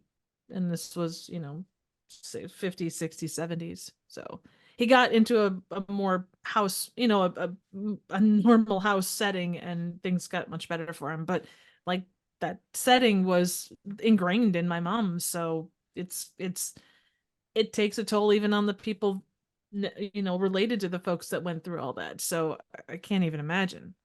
I know too in the episode, the doctor kind of rationalizes and concludes that he's experiencing hallucinations because there really is only just the girl Alice who's in actuality in the dollhouse, Mhm. but he imagines these scenarios including the maid and the, I guess, man, Suitor, he's a The so to say, or suitor. suitor. suitor, Yeah, yeah. Um, so because he's saying, oh, like, the maid always comes from the kitchen, goes in the living room, and then the suitor comes from outside. And then the guy's like, well, this is clearly a display case, with this Mhm. wooden doll. Like, it's just this wooden crafted doll sort of thing. But he's imagining this sort of world of his own to almost kind of cope with sort of what he's experiencing in the real world. And so,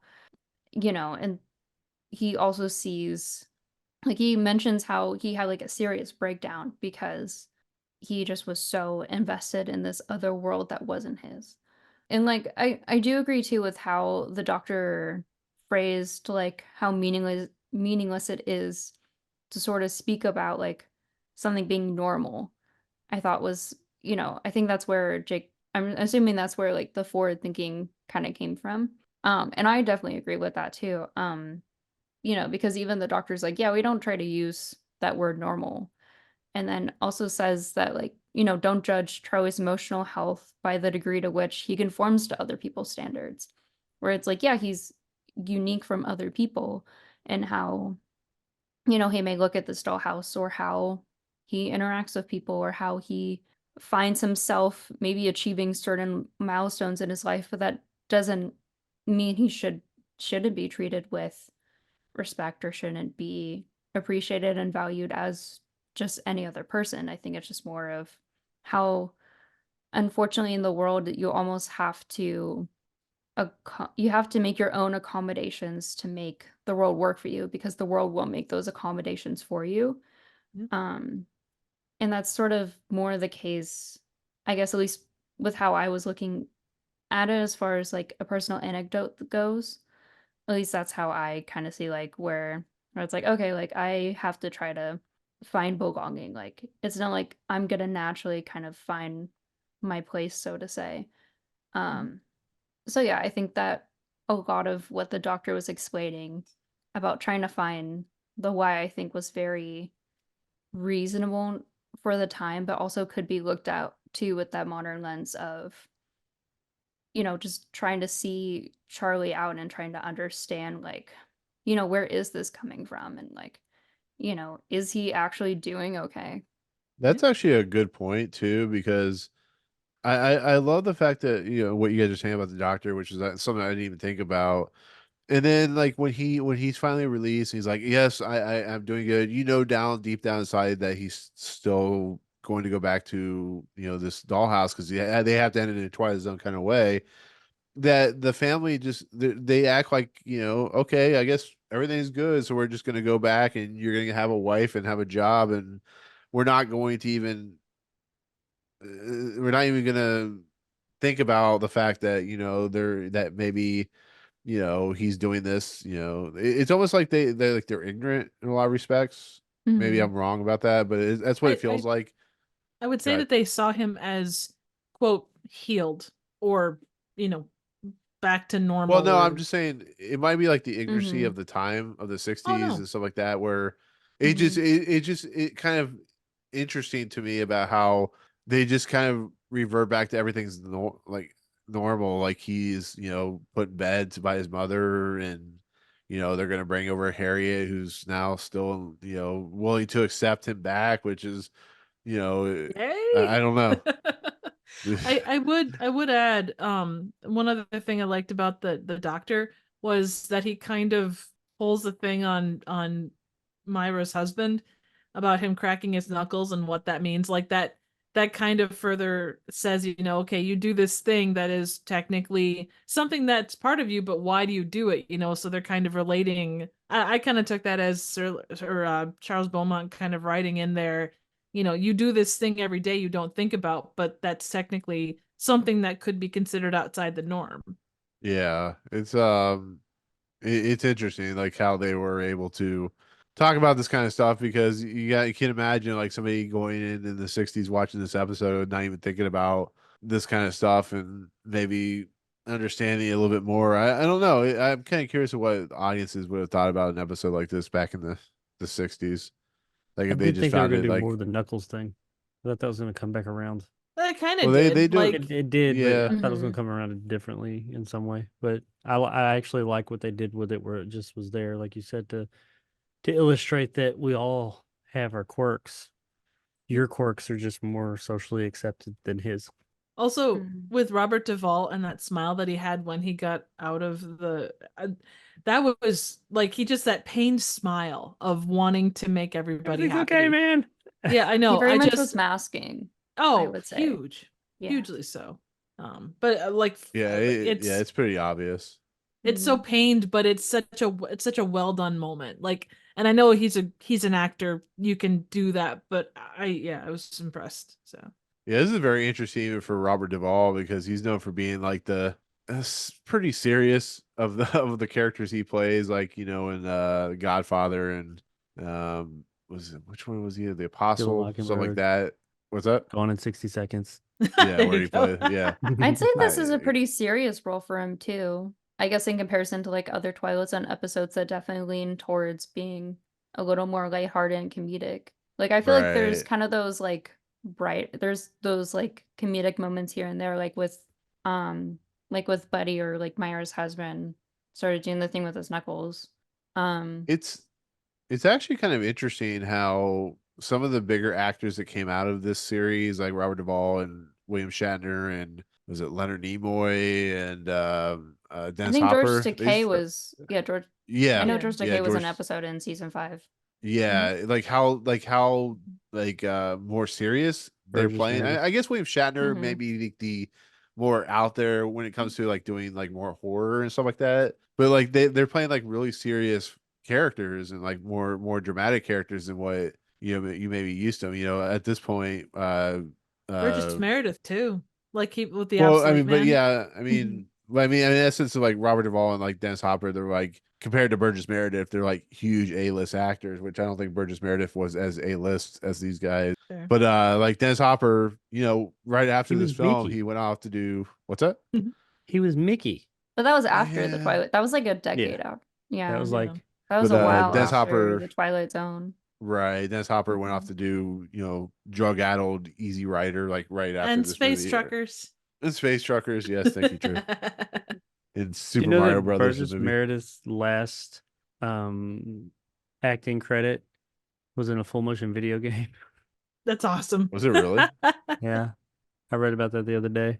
Nice. It was a game I was His wanting last to play ep- from like the late 90s. I'd have to look it up. I can't remember what it is, but I'd have to look it up. He was in Grumpier Old Men.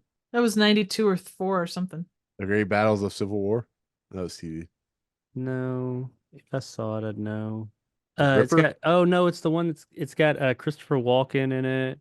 Ripper. He's in a game It's called Ripper.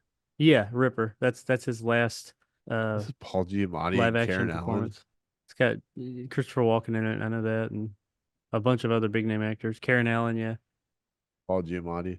It's pretty much a big long interactive movie. Take Two Interactive. Guys behind Grand Theft Auto. Well, not at that point they weren't. There you go. No, I know. Anyways. That's next week though. He's next week. Yeah. Let's talk about Robert Ripper next Duvall. week. Yeah. So basically what happens is he takes the key and he locks the door and throws away the key, literally. Not figuratively, literally throws away the key. And they bring over Harriet and they go up to try and find him and he's gone. And they call I like how nobody can figure out that maybe like when he traveled to traveled to the museum, like when it was still open, maybe he's hiding. It takes the doctor to have them figure that out, which makes me kind of laugh a little bit because it's just how ignorant they really are. They just don't understand anything. They don't understand that maybe he figured out how to go to and like hide in the museum because he's that desperate to be with the Well, they see him as a miniature. child. They all view him as a child. Like kind of like infantilize him in a way. Yeah, like he's not fully developed enough to think to hide. He'd just go in there and be like, "Hi guys, I'm here to look at the pretty pictures." Well, that's what my point of like them being Sure, that like was real offensive ignorant. to somebody. They don't think that he's that smart and that is capable of doing certain things. Mhm. And The thing it is, just- there's really nothing that, yes, he is, outside the norm from their perspective, but there's nothing that he's done that's given any indication that he's less intelligent than anybody else. Mhm. No, but But I know that they That's how see they him view as him. an oddball, that someone that they have to help bring like to the forefront or to the normal world or whatever. he didn't bang that chick in the park, so Well, that bench didn't look very comfy. I don't think I'd bang someone there either. why you go to a I tree. mean, there's plenty of grass, Trip. Come on. There's This probably is the dog 60s, poop all over plenty the of grass. place. Well, I think Sure, with try to that make it circum. Oh, what was- what No, was no, no. Go ahead. Oh, Alex was not no, I was prepared for gonna this say, conversation. my God. I held back.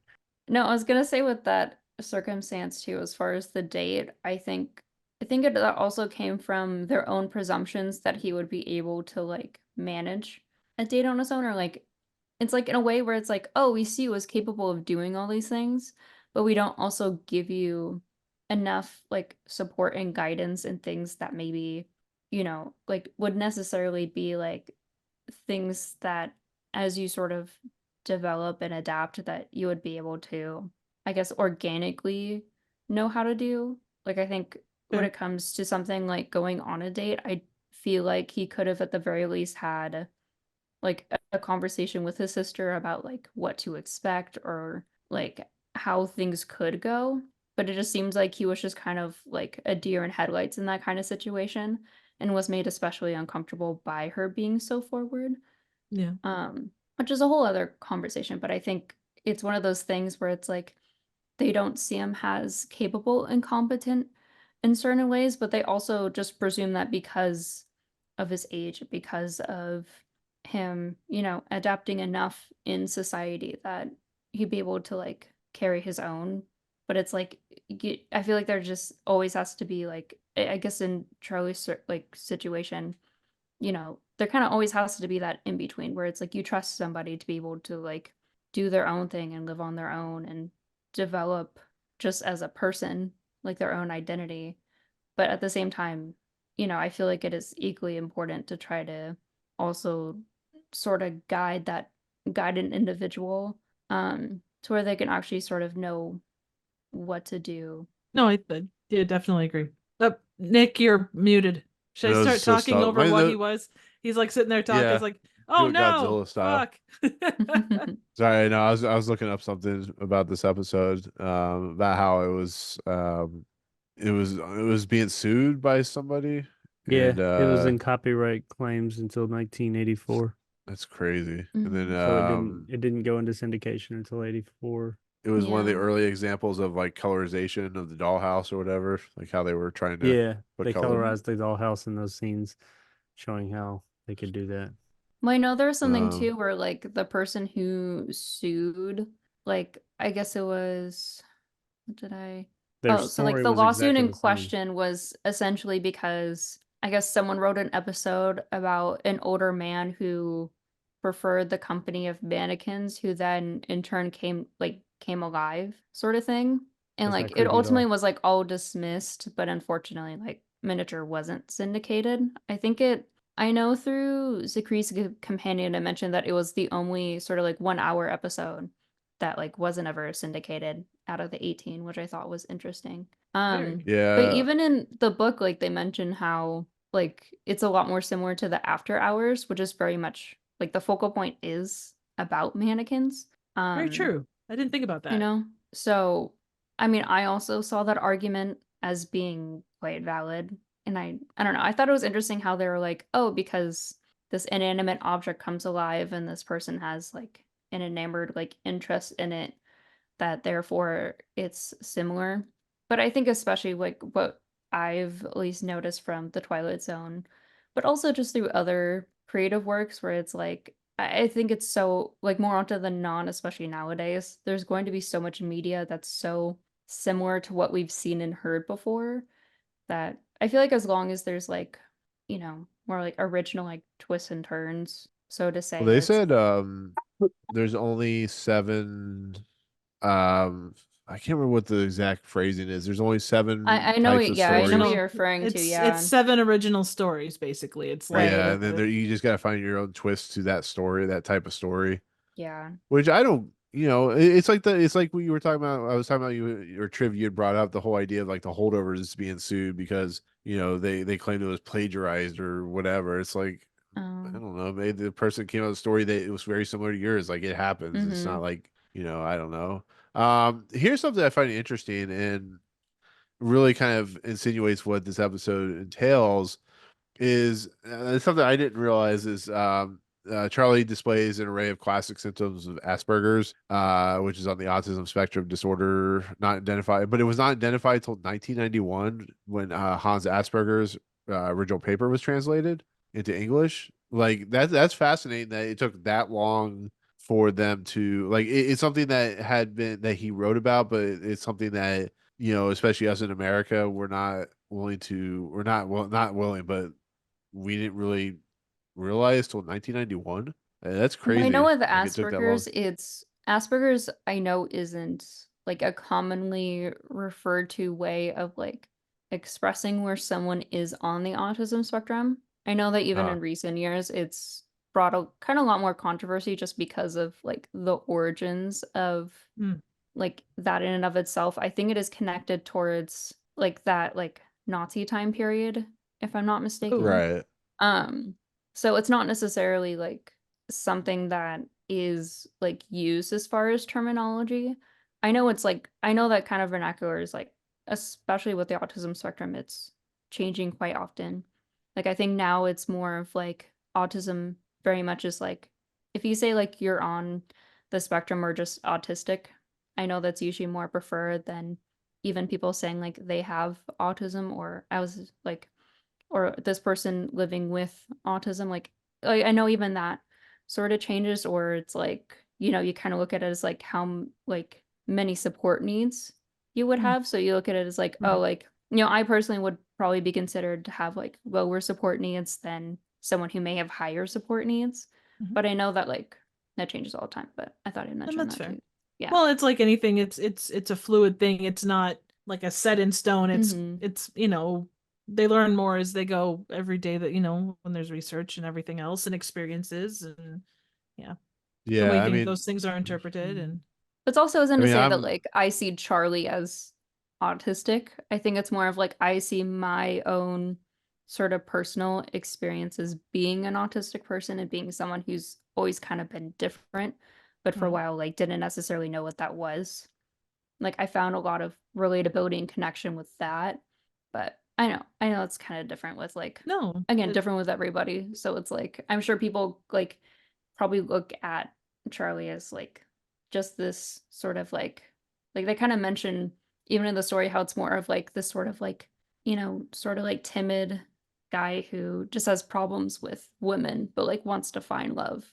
Like that's kind of the original conception of it ultimately. Mhm. And that definitely plays a role in this, but I do feel there is just a little more like underlying there as far as like how like the character comes across um that like I well, can I definitely mean, see because of like me watching it like decades after it was released. But I am curious if those who watched Miniature around the time of it being released maybe saw some kind of connections there. It wouldn't surprise me, but I do wonder how that sort of conversation kind of sparks from something that like originally was intended as something, but then it's it can almost carry like a narrative of its own too.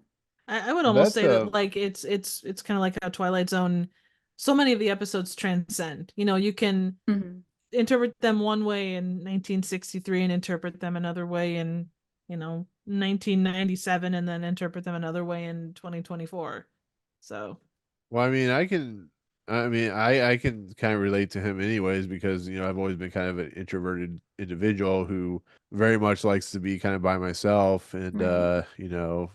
not saying I'm going to go hang around a miniature dollhouse or anything like that, but it just I can definitely relate to being a little different and wanting to sit in the cafeteria of a museum instead of around a lot of people. And my behavior of that was mocked a lot of times when I was a kid, but it's you can always kind of relate to that a little bit. And I don't know.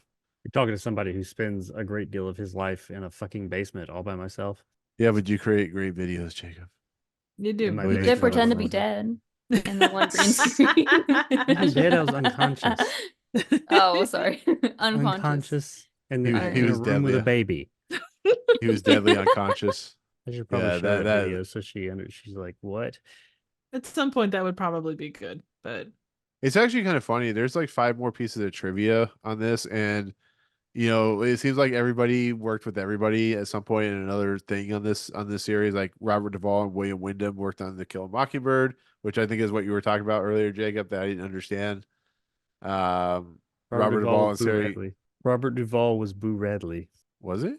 on To Kill a Mockingbird, yeah.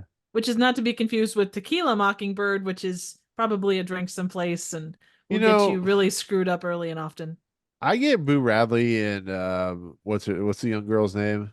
Yeah, Scout. I yeah. get Scout and Boo Radley mixed up all the time for some I can reason. see that. Yeah, it's not. I'm not doing it on Robert purpose. I Duvall literally get the seems names like mixed a up all young the time. girl.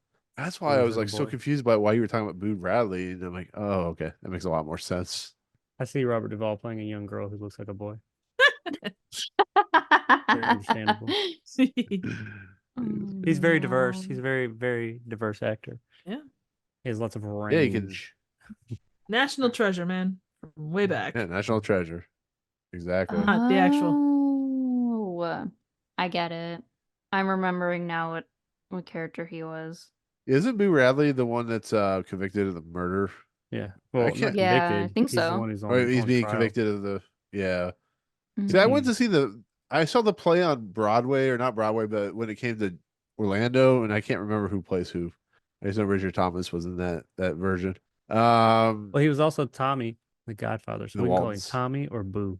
Oh, I think you were saying Tommy and the Waltons. See, we're going off into places that I'm Tommy just and like the Waltons. get myself confused Well, we bring it up because the I said Waltons again. Richard Thomas. Richard Thomas was John Boy. But I was saying he plays the Gregory Peck character in the Broadway one I went to. Oh, really? Yeah, when it was in Orlando. Word. He had time off from making Lifetime movies to go do a play. Good for him. Good for him. Apparently, he's really good. Actually, should have gotten a. I don't know if he got a Tony nomination or He's a whatever. hit, But too. anyways, he goes back. He comes out like Bela Lugosi or God, what was his name? Who played the mummy? Boris Karloff. Yeah, Boris Karloff. Boris Karloff. He comes out like Boris Karloff in the Egyptian sarcophagus. You could also And, be Christopher Lee. Okay, Christopher. Okay, so it could Dracula. be. I mean, it could Hammer be, versus Universal. Saruman. Your call. It could be. No. Christopher Lee played the Mummy in the Hammer And version Dracula. of the Mummy. Didn't he play Dracula? In Dracula. Too? Yeah, he played that too, but he also played one of his first roles was the Mummy. I knew he played the Mummy. I didn't know his first role. Though. One of them. I Christopher think. Lee was a badass. He was very much so. Yeah, Went to he was a war. metal. was He in a played metal metal. band. Yeah, wrote Lord of the Rings. Read Lord of the Rings every year. It was good times. Yeah. He did some shitty Merlin movie just so he could show I could be a wizard. Yeah, he got his head chopped off by Mannequin Skywalker. Yeah, it was good times. Dooku. Who the fuck Anyways. got that name? Anyway, moving on.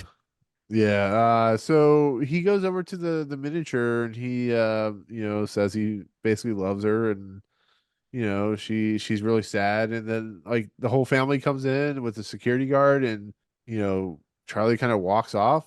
Like he doesn't like go behind the miniature, he just kind of walks off, and they can't find him when they go into that room. They shout out for him, he doesn't answer. They turn on the lights, and everybody walks by the miniature, and the security guard looks in and sees Charlie with the stenograph, I think that's what it's called. I think so. It's And, like a Viewmaster from way back. Yeah, I was gonna say it's like Yeah. the old master. And he's a stereoscopic viewer, but he's happy. The woman's happy, and the security guard seems to be happy too. And that's the end of the episode. What do you guys think of what do you think of that twist and like him being? Did you see it coming? I guess is the easiest answer to questions put out there. I think that. I feel like Oh, you Oh, go ahead. No, go ahead, Alex. No, you go ahead. I think Oh, given go ahead. everything, Go. being that we are in a weird corner of the Twilight Zone, yes, I think that it fits for what it is, and he deserved a happy ending. I saw it coming once they went to the museum. When everybody showed up at the museum looking for him, I was like, he's gonna be in the miniature. Well, actually, he started out as he went from a mummy's boy to just a mummy, and then Ah, you know.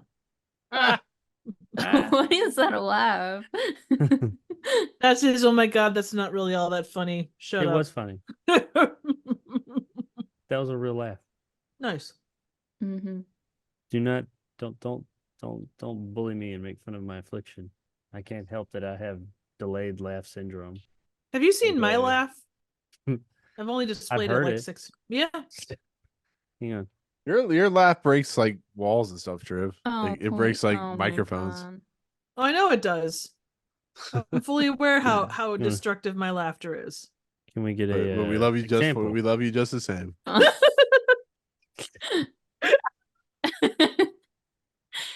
I can't say I did not see that coming. I saw it coming in the Because- minute that he stepped in that museum. I know. I'm like, yep. Immediately, I was like, "Oh God, here we go again."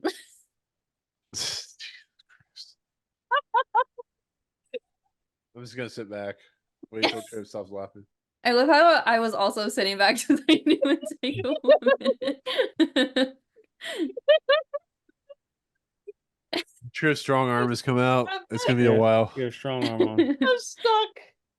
I can't move. All right. Game face. Hang on. Shut Professional. Professional, Right. yes. You come to the wrong podcast if you want professional. No, I was gonna say I do really like the ending. I think it was very wholesome. I feel like throughout the episode too, I found myself really rooting for Charlie in a way that he would have like a happier outcome for his life and that he'd be like, because I think oftentimes we envision ourselves in an imaginary world that's like kind of different from our own in some capacity, and I think the life he envisions ended up kind of becoming his reality. And I don't know, I couldn't be happier for, I guess, Charlie at the end. And I'm glad that the guard also, I loved the idea that he was then able to see what Charlie was feeling. I like that Um, too.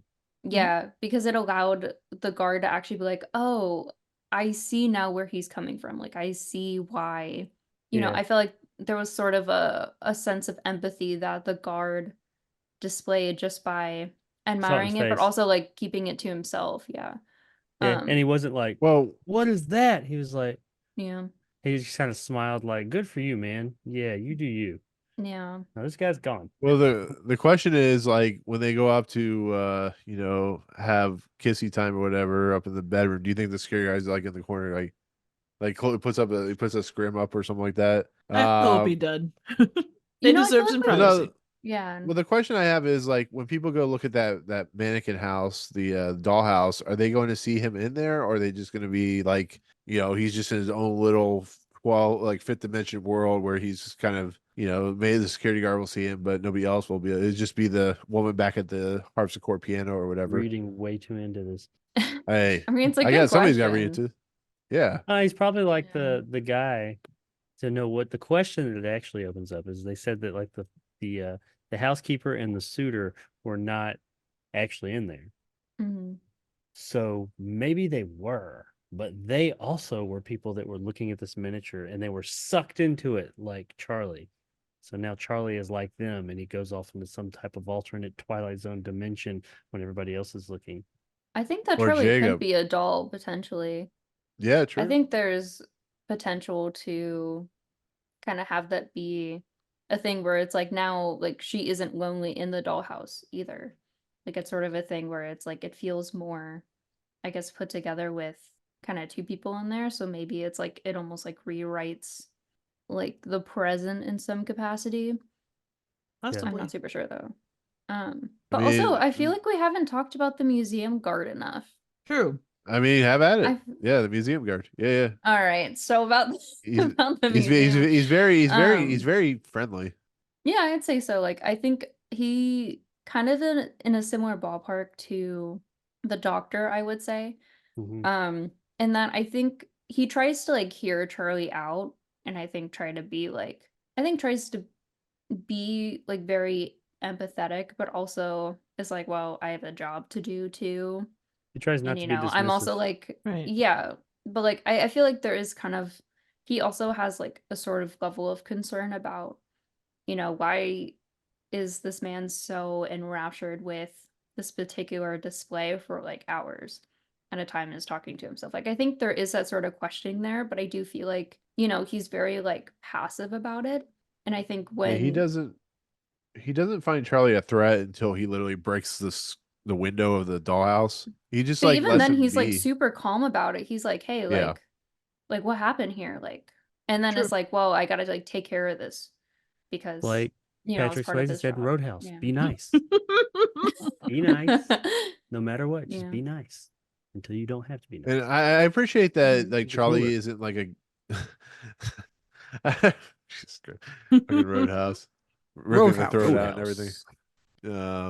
What I was gonna say was I appreciate that like nobody's really like aggressive. Like, yeah, he throws the key and yeah, he breaks the thing, but he's not like somebody that you can't like that he's just like over zealous and like destroying everything and Mhm. he's a very timid individual who just Well, wants nobody's to aggressive towards him.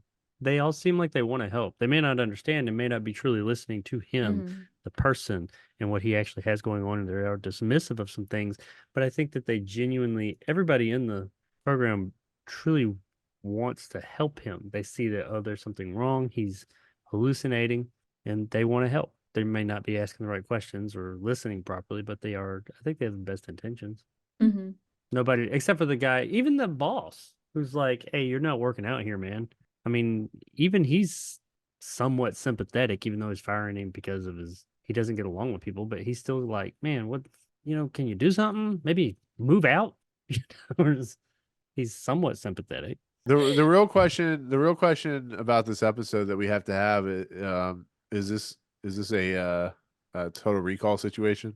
2 Is he in the weeks. dollhouse? Is he Get in to the dollhouse? chopper. Weeks. Is he still in the hospital? Did he make it out? Get your ass to Mars. Yes, yes. The dollhouse is Mars. He got his ass to the dollhouse, but no, yeah. Security guards, calm and collective, and you know, it just. I think the most aggressive person is the suitor. I think he's he's knocking out people and taking people up for Busted that nighttime cane over her kissing, head. right? Well, I'd say And almost like you can almost kind of parallel the suitor and how he's in a way forward, but also like to such an extreme to how Harriet was towards Charlie too. Like, because that's kind of like what I saw like comparatively, where like I think they both were Yeah. in both Alice and Charlie were in situations that they weren't comfortable or consenting to necessarily. So I don't That's know. Yeah, actually a and- really good point. Actually, a lot of the stories that way because like she's alone the whole time, Mhm. and even though he's surrounded by people, he feels like he's alone all the time. Mhm. And yeah, the whole kissing thing, an unwanted suitor. They both have an unwanted suitor. See, the plot thickens. This shit gets deeper. That's Yes. partially why I like the episode so much. It is an excellent episode. Much deeper than the Mhm. trash can episode. Much deeper than Just Bell. You just had to say the trash can episode, huh? You know full well. You just had it in you this whole time. We're looking for the perfect opportunity. Somehow you just like hold off and then you say it and it's just like, why am I not surprised? But also, why was I surprised? I just don't understand.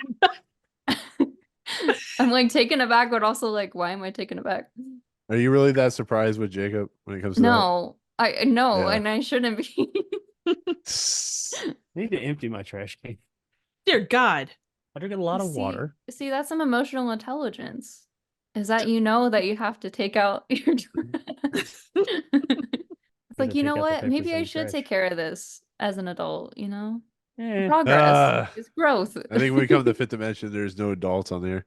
There's Nope. Triv laughing at, nope, I don't like it. Jacob Yep. in his trash can episode, Yep. and I'm just here for the laws.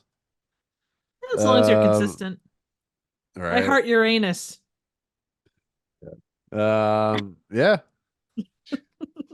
See, I can't do that. I can't do pictures like that. I just have the spiral in the background. Honestly, All I right. just show up. Yeah, it I shows don't up. do anything. Yes, you Except do. to show up. You kick ass and take names. I can't wait for you to show up for the Thanks. Bard. That's gonna be an interesting episode to talk about. I'm also excited for the Bart. Actually, honestly, that episode is pretty fun for what it's worth. Like, I had fun watching that episode. Nice. Stop giving Personally. Jacob hope. We're trying to No. make this out of the season like terrible. For God's sake. First So off, see, okay. there is no Okay. there is no we. I did not say season 4 was bad. That was all on you. But I was Yador. repeating what you told me. Fuck's sake. Listen, I understand where people come from. And I am with Jacob in that, I feel like the pacing and the padding on the episodes for season 4, there's some that honestly could have been 30 minutes and just been a lot more like succinct, and I think could have been executed in a way that was better than what we got. But there's some it really works. there are a few season 4 episodes that are really good. There are a couple gems, and this is one of the gems in my I think so. I like personal season opinion. 4 better than season 3 so far. That's an interesting take. I didn't care. Season 3 was very mediocre. I mean, there's some great episodes in it. I'm just saying, overall, Mhm. when I think of season 3, mediocrity is what comes to mind. It was very mediocre. Yeah, I definitely see mean, that for sure. We're only The halfway through other- this season. The other thing is with season 3, we had a couple of breaks in there too, so it did take us quite a lot longer to get through season 3. It did, but Thank man, you, Triv, for just- reminding me of that. That's not just it was me too. We took off weeks because I was Yeah. So you just had to and have me such. pop in, Yeah. and just be Yeah. like, "What up?" Listen, Exactly. any episode you need me for, I'll just show up.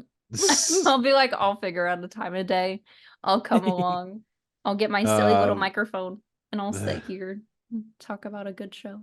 I will Yay. say I will say I didn't ever expected an episode of the fourth season to pop up in number 13 on our list. So I mean, go figure on that one. But before it we get to is? But closing, our list Yeah. is janky though. Let's be honest. Triv, our list is we the don't know greatest what You list didn't the even ever have hell to made by say man. that. doing. You didn't even have to say that. You know, it just represents itself. Rod Serling would approve of list. He would be very, very happy of our list that we Sure clearly don't about like doing. that. See, Once I we're feel done like with this list, we're just gonna label it as Rod Serling's list. don't do that. No, I was gonna say And Serling approved. Ooh, I I feel know, like I know. Serling is a very opinionated man. I feel like he would have a lot to say about like how people view the episodes. And I think he would be curious, but also equally very critical of how And that's okay. people view his work, which I He think would see our makes a list good and be like, creative "The person. fuck?" I mean, we're talking about a guy who God damn it. I mean, I'm we are just talking gonna about say a that guy. this is Rod Serling's cousin's brother's former roommates, third wives, twice removed on his mother's side's pet's dog or pet dog list. Yes. What were you gonna say, Nick? No, I'm just saying, like, I'm sure, Alex, you've seen some of the videos too, where he goes on and he talks about his views of the world and his views of, like, he was very critical of CBS. Like, the way he talked about TV in general was insane. Honestly, not saying valid. like it was bad. Yeah. We'll We'll get he to was that very in the valid. He's Bard like, for sure. oh yeah, I'm sure. Yeah. But like he brings up stuff like, and I don't think he actually brings up the series, but like he definitely motions towards stuff like Mr. Ed, about how we don't really push ourselves when it comes to the medium of television. That sometimes we like the Game of Thrones more than we like the PBS. I don't know, whatever shows that show up on PBS outside of whatever that Victorian show Masterpiece, was. Downton No, Downton not Abbey. Masterpiece. Theater. Which one did you say, Alex? Downton Abbey. Yeah, Downton. I think Downton Abbey is the only one that really kind of popped through, but most of the time it's like, hey, here's NCIS 1138 or Blue Bloods 9974 and just all this crap. Sometimes we get the Twilight Zones, sometimes we get, I don't know, Naked Sometimes Attraction. you're the Shit. windshield and sometimes you're the fly. Exactly. I don't watch that shit. What, Naked Attraction? Watch Spartacus. And Remo Williams. Got it. Anyways, is there anything else you guys want to talk about with this episode before we get to the closing narration? Anything else you guys want to bring up? Alex, being this your favorite episode, what else? Is there anything else you want to talk about? Honestly, I think I said everything that I want to say. I just really enjoy the episode. Yeah, don't let Jacob deter you from saying whatever you want to say. No, yeah, it's like I truly think about this episode all the time. I think it's not only just a great installment for the Twilight Zone, because I think it definitely sort of, how do I phrase it? It definitely touches upon the imaginative qualities and sort of supernatural that we have seen throughout the series, but also is very much based in reality. And it's just it's an episode that just showcases humanity in a way that I think is still able to be talked about. And you can't always say that for pieces of media. So Sorry, yeah. my mouth got stuck there for a second. I apologize. That I was noticed not that too. indicative.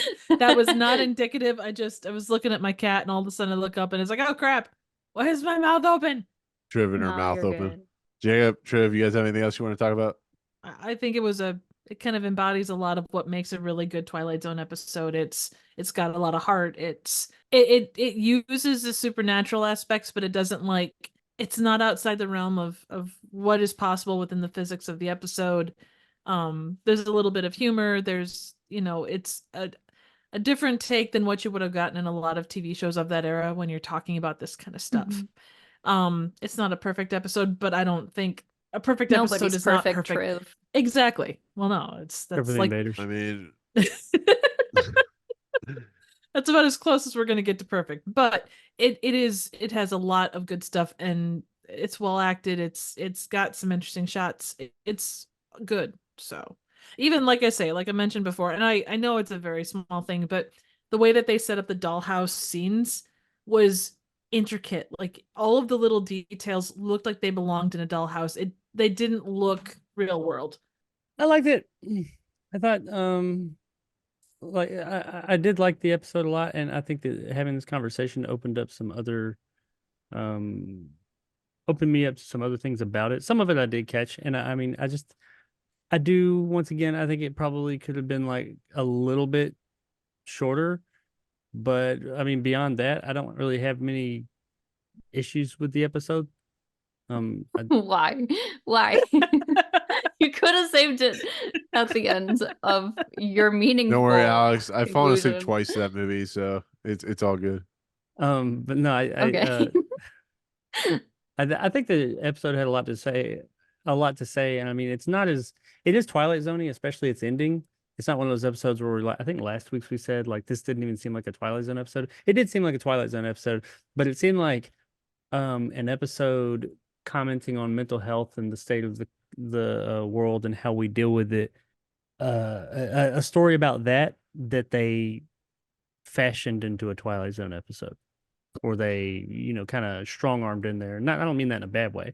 But I was happy to see that they did still throw that Twilight Zoniness in there. And one of the best parts of it, and I get where Alex was coming from with the feeling good in the end. The thing that really, yeah, I feel good that he got his happy ending, but really the security guard is what did it for me. His reaction when he looked in there and he saw it, and it wasn't like, oh, what is that? Oh my God. Or nothing. He like just kind of smiled and was like, okay, I get it. Yeah. Awesome. And like moved on. That just kind of was the icing on the cake for me. I really enjoyed that. And I mean, it was kind of a wholesome, not your traditional feel good ending, but it was I felt good at the end. I mean, I'm happy that the guy finally got to go to a place where he could be happy and at least viewed as somewhat normal. Amen. Which I mean, there's nothing saying someone's normal or not is kind of like, what is normal. Well, the flip Setting side in of a that, dryer. anybody who doesn't err on the side of normality, social normality, I think they'll be able to tell you real quick what is normal. And there is always going to be, yeah, you can be happy with who you are and your intricities, but there's always going to be a desire to fit in with everybody else. And that's okay. That's normal to want that, but not everybody can do that. So I'm happy to see that he was able to be in a place and go to a place where he could fit in. What are I would your also thoughts, add- Nick? oh. Hmm? I only have one thought, and it's not really no, I'm just kidding. Social commentary at its finest. I think this is what shows how ahead of the curve. So the Twilight Zone was. I wasn't kidding about me not being able to think right now. But yeah, it's very much the social commentary that a lot of shows weren't dealing with at the time, and just shows. Is it my favorite episode ever? No, but it definitely invokes an interesting kind of idea that made Rod Serling and the people he had around him much more ahead of the time than most people. So yeah, I really enjoyed it. Where it's gonna put on our list, I don't know, because it'll probably be at the bottom for all we know, just because of how we rank everything. But Take that I'm back. kidding. I'm kidding. I'm kidding. I would never. I'm joking. I'm joking. No, in all honesty, like what I said earlier, I probably didn't say this earlier, but season 4 has continued to surprise me. I'm like, I may not like a lot of the episodes because I think they're too long, but as we talked about with like Death Ship and a couple other episodes, it's proven that it doesn't matter really how long it is, as long as it has something to say and it does it well. That's all that matters. So I would also add, and this is kind of random, but this feels like yes, Triv, I don't Alex think mentioned. you're right. Shush. Alex mentioned before how this is kind of like the After Hours. This feels like the happy ending of the After Hours, like kind of the feel good happy ending of the After Hours, kind of like it follows that same sort of thing, but it kind of ends happy. It's not quite. Maybe I'm crazy. I'm probably talking out of my ass. I would say like a Stop at Willoughby arguably is kind of a happy ending, even with kind of the twist at the very end being a little morbid. I like this Um, more than a Stop at Willoughby. Oh, No, But I I just- do think definitely. that they had that very. I Yeah. agree. When you said that earlier, I was thinking that this does Mhm. have that same quality of someone who feels a little out of place, and they feel like if I could go back to this other time, I would fit in there. On the other side of that, you get Once Upon a Time with Buster Keaton, and he doesn't Well, actually, he goes back to Victorian time or like 1890s esque. So, Yeah. yeah, I guess that All kind of you works need in is a reverse. pan with some sparklers, and you're good to go, Trev. Absolutely. I would also add, you're talking about social commentary, and this is kind of a moot point at this moment, but like social commentary, like, you see people try to do it, and if you try to like be too aggressive with it, it doesn't come across, but it works best when you have situations like this where it is more real world, where Subtlety? yes, where there is moments to, and that's true of everything, whether you're talking religion, whether you're talking social commentary, any of that stuff, whatever point you're trying to make, putting it in a situation where people can relate, and especially relate as much 60 years on as you could then, is huge. So, and again, a good thing I think we've mentioned many times is that the Twilight Zone knows how to do it well. There are very few episodes that don't translate. Hey, That's all Trev. I got. What I else just can we got. say? I gotta say this before. I think my computer is listening to you because a short popped up on YouTube, and guess what short it is? The fucking God's not dead. Spaceballs. Your father is my brother's. Like, no joke. Literally, like, That's look awesome. at this Spaceballs shit. is a great movie. Oh Your my brother's god. Oh, it is a That's great all I movie, got. but I think about hairdresser's yeah. former roommate. well, no, look at this shit. Look, and this is no joke. I was searching for something, and this is what popped up. This Oh right my here. god, that's so funny. This shit's crazy. Well, Shit, so fucking did listen to Gordon you. Ramsay. Holy Yeah, I saw crap. We that. were talking about the cafeteria, and all of a sudden Gordon Ramsay pops up.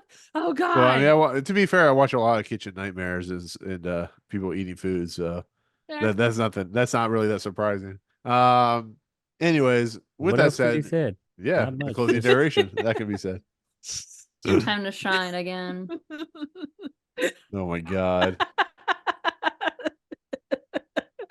This broadcast brought to you by Remo Williams. The adventure begins in theaters this He's summer. gonna like Clerks. He's gonna beat that into my brain until I like that movie. I know what he's doing. Yes.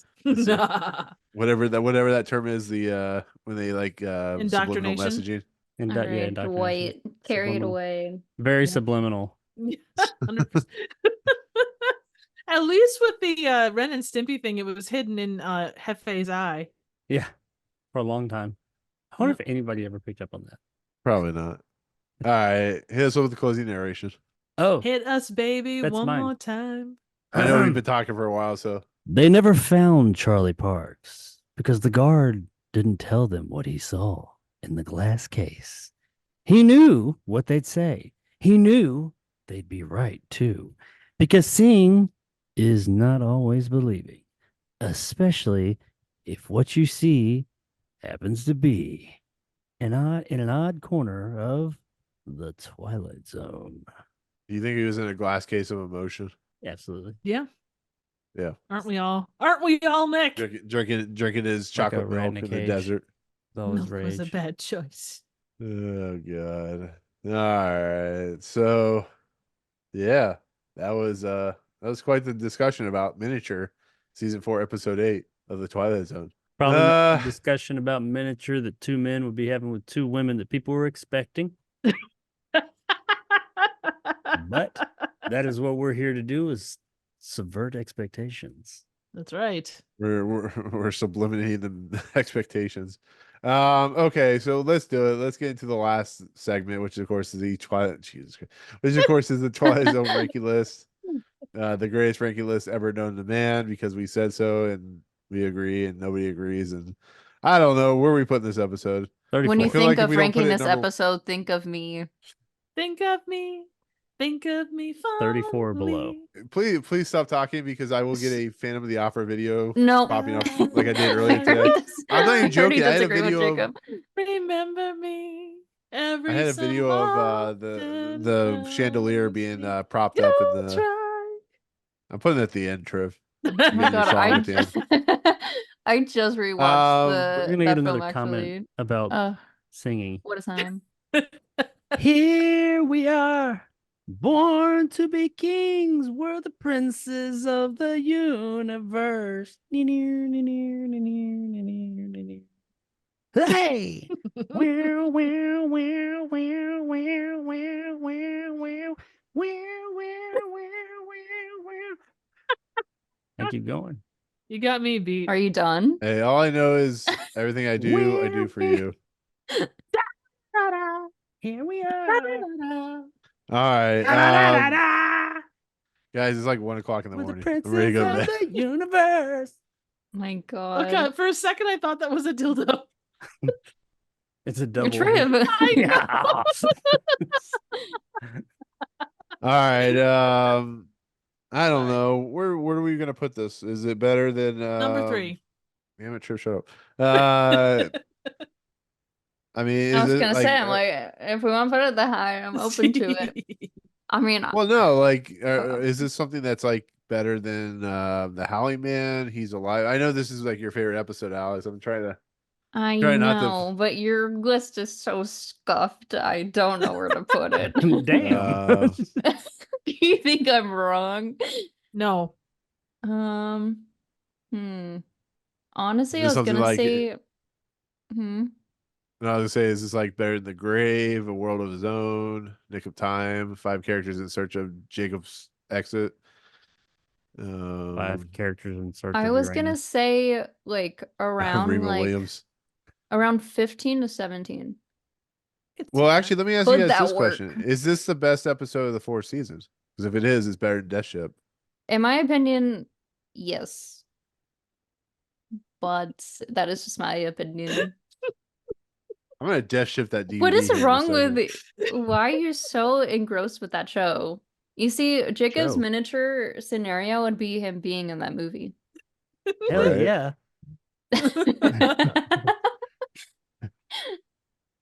He'd be in that movie singing "Princes of the Universe" by Queen. Oh my God. No, but is it? Captain How about you Janeway's in two? I She's in a lot of things. She's in Orange is the New Black as well. Wilford Brimley. Diabetes is in it. Seriously What the though, is hell? this better to you Man. guys? To you two, is this better than Death Ship?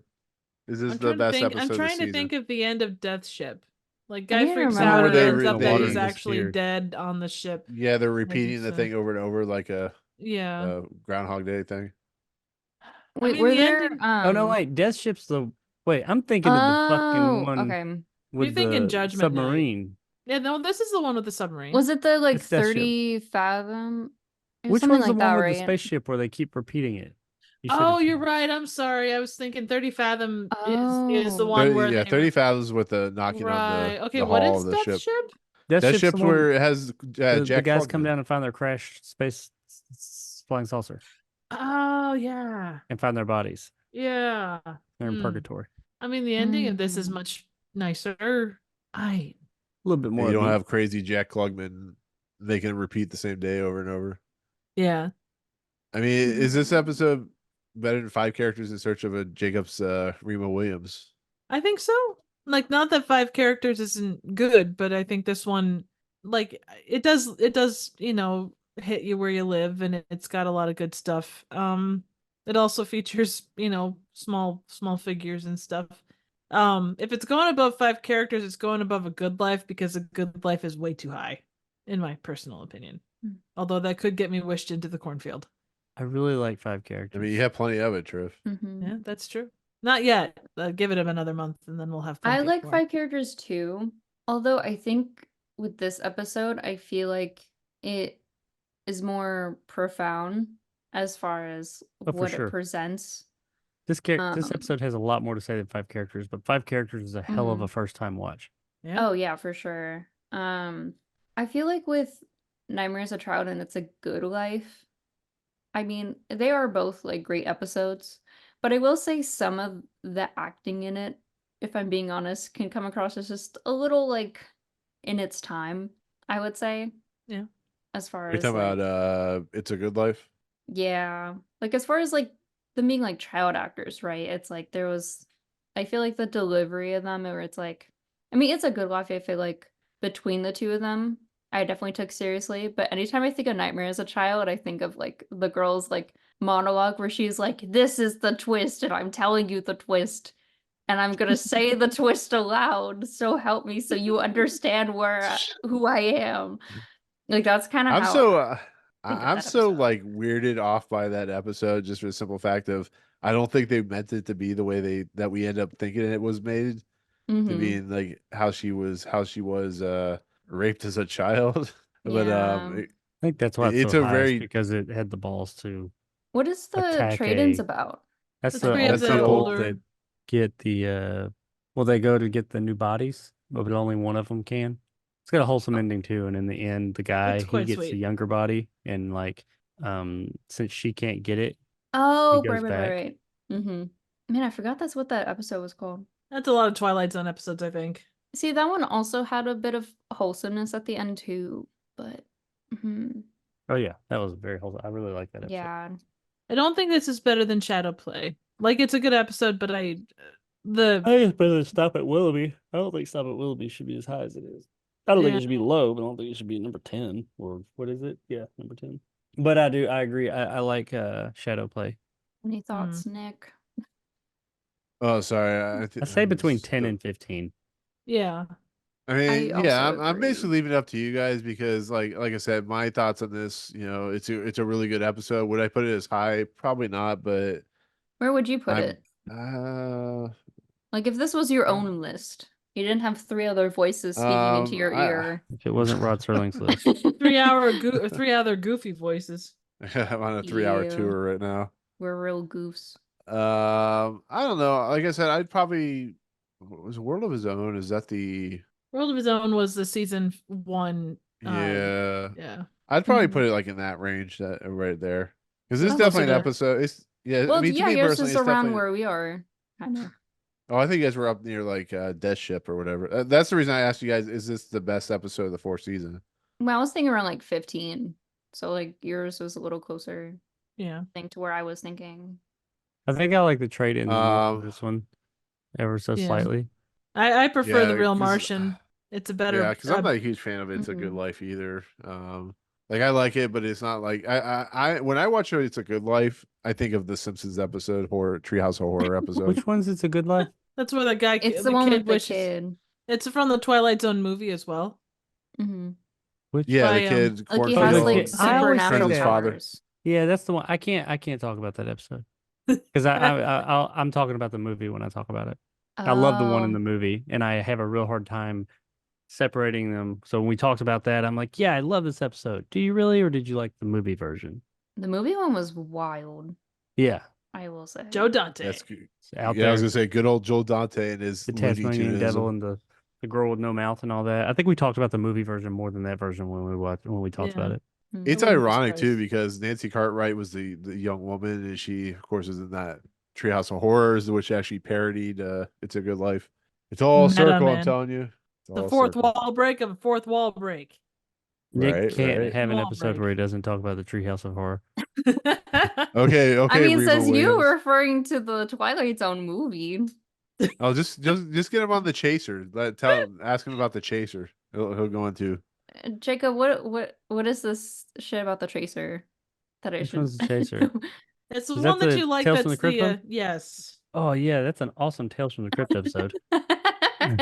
Which actually, if we ever finish the Twilight Zone series, like all 17 versions of the series, I think we should do what was that episode? Tales from the Crypt next. You guys Something should that do was the Outer awesome. Limits. It's Or on Night Gallery. Paramount. It's on HBO Max or Paramount Plus or something like that. It Be might be, interesting. but I know it's been on. How I watched it was through like Pluto TV, which is like I mean, one in of the those like Outer live Limits, TV services. Like I remember it was some like of it. free. It's kind of like the GoBots to the Transformers of the Twilight Zone. Does anybody else know what the GoBots were? Maybe The that was fuck is I just GoBots? dated myself. Yes, I do. It's like Aw. it's like I had a it's GoBots. like a it's like the dollar store version of Yeah, the there you go, dollar store. Transformers. That's it. Well, No, I mean, no, I I know cannot the Outer accept Limits that I think comparison. got better, but it is definitely a copycat of Twilight Zone. I It was mean, more if sci-fi, though, we're- I think. Yeah, but If like we're doing Outer all the Limits, we're episodes getting are an hour to- long, and there Yeah. is like my favorite episode in the Outer Limits is a two-parter, which also stars Robert Duvall, Nice. coincidentally, Well, and it that one does have also a kind more. of pertains around disability in some regard, which is But You they cool. have just like more of a Robert sci-fi Duvall. Just leaning, don't admit they? it. Okay, nothing but wrong he's with really that. good in these anthology shows. I I know, swear I it was a understand. coincidence. That's an awful comparison. I would say Okay. almost it's like okay, but I would say like okay, this is a weird comparison, but I feel like is arguably better. Because it's coming from me. But I would say the Twilight Zone is to the Outer Limits in the same way that like almost like Twilight Zone can be compared to like how Pokemon is very popular, and then the Outer Limits would only, and then the Outer Limits would be more of like I don't know, Digimon, if you're Yeah, familiar see with that. that that, makes or like sense. almost like something like that. You I shut mean, up over there, Mr. Remo Williams. Oh, dude, Get I'm outta in a here. freaking nerd room right now. Nerd. But I ain't got no Pokemon Whatever. stuff in here. That's a lie. you know, I've decided if we're gonna do Not Outer much. Limits, we might as well do if Alfred Hitchcock Presents and Tales from the Dark Side and Nightmare. And Was Night it like Gallery? Friday the 13th Ooh, Night yeah. Gallery? We could do Those Friday on the the Dark Side 13th. movie was awesome. Ooh. Well, I'm talking about If you know TV. how- We could do yeah. Friday the 13th, which was a TV series, and Yeah, it was. Isn't there a And Freddy Nightmare on Elm Krueger Street was series? too. Both of them had nothing. Well, Nightmare on Elm Street, I think. No. There's a Neither of them TV had anything to series do for with Nightmare? Uh-huh. Freddy was like the Mhm. host.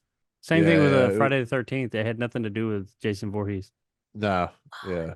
Wow, I'm really showing my age. That's okay. And the Nightmare on Elm Street Now was you- also hey, a are good one, we. too. Alex, Eh, Alex, now you I know don't why know the three of us are any really of fucked up, like really fucked up in the head because we have like You all know this what? shit that I we used didn't to get watch. I didn't get to watch any of that shit when I was a kid. I had to discover it when I was a little bit older. So screw you guys. I got Hmm. fucked I mean, I up was watching later in life. I was watching Tales from the Crypt when I was like 10 years old, so Hmm. I don't even have that that was my excuse, and I'm job. just really fucked up. You do like your beavers, so I like a movie called Hundreds of Beavers, and it's freaking hilarious. So she fuck likes off. beavers. So does and your her millions of face. beavers. Anyways, so back to this list so we can finish up. So right under the trade-ins, right above Nightmare as a Child. Does that sound good? I have to ask, is this better than Death Mhm. Ship? Like before we end, is it? I know Alex, your thoughts, but like I you don't two, even remember Death Ship, unfortunately. you should. I feel think you'd so like bad. it.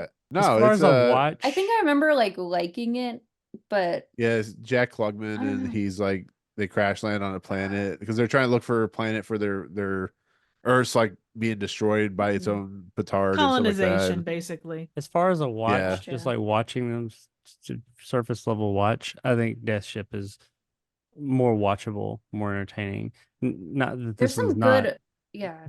but I think There's that like this some one's good season got a lot 4 more to episodes say. too Mhm. that are coming up.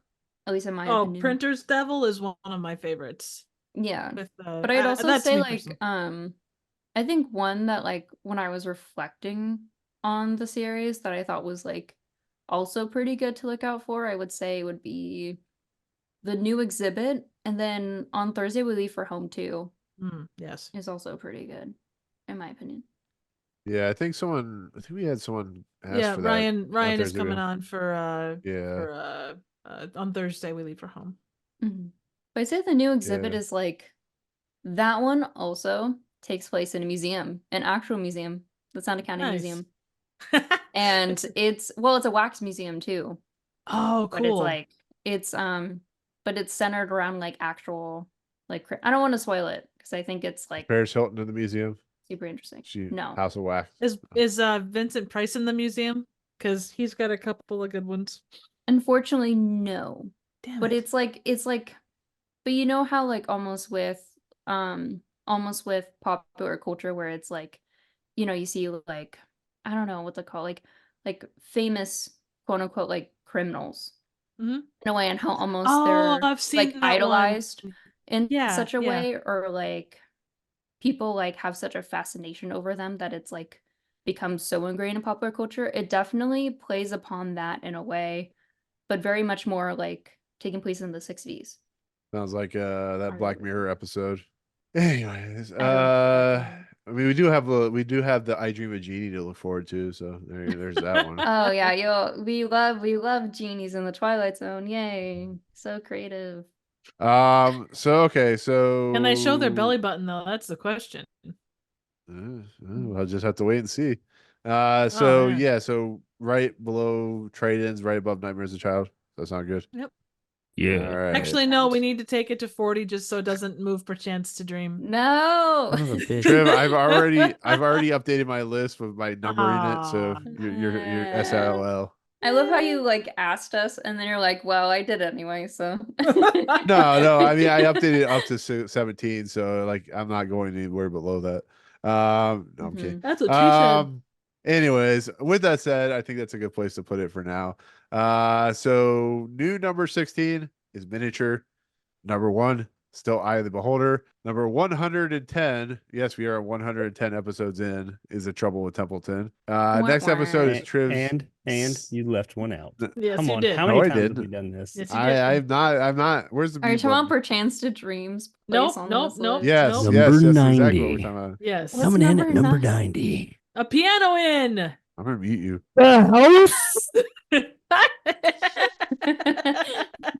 Oh my god.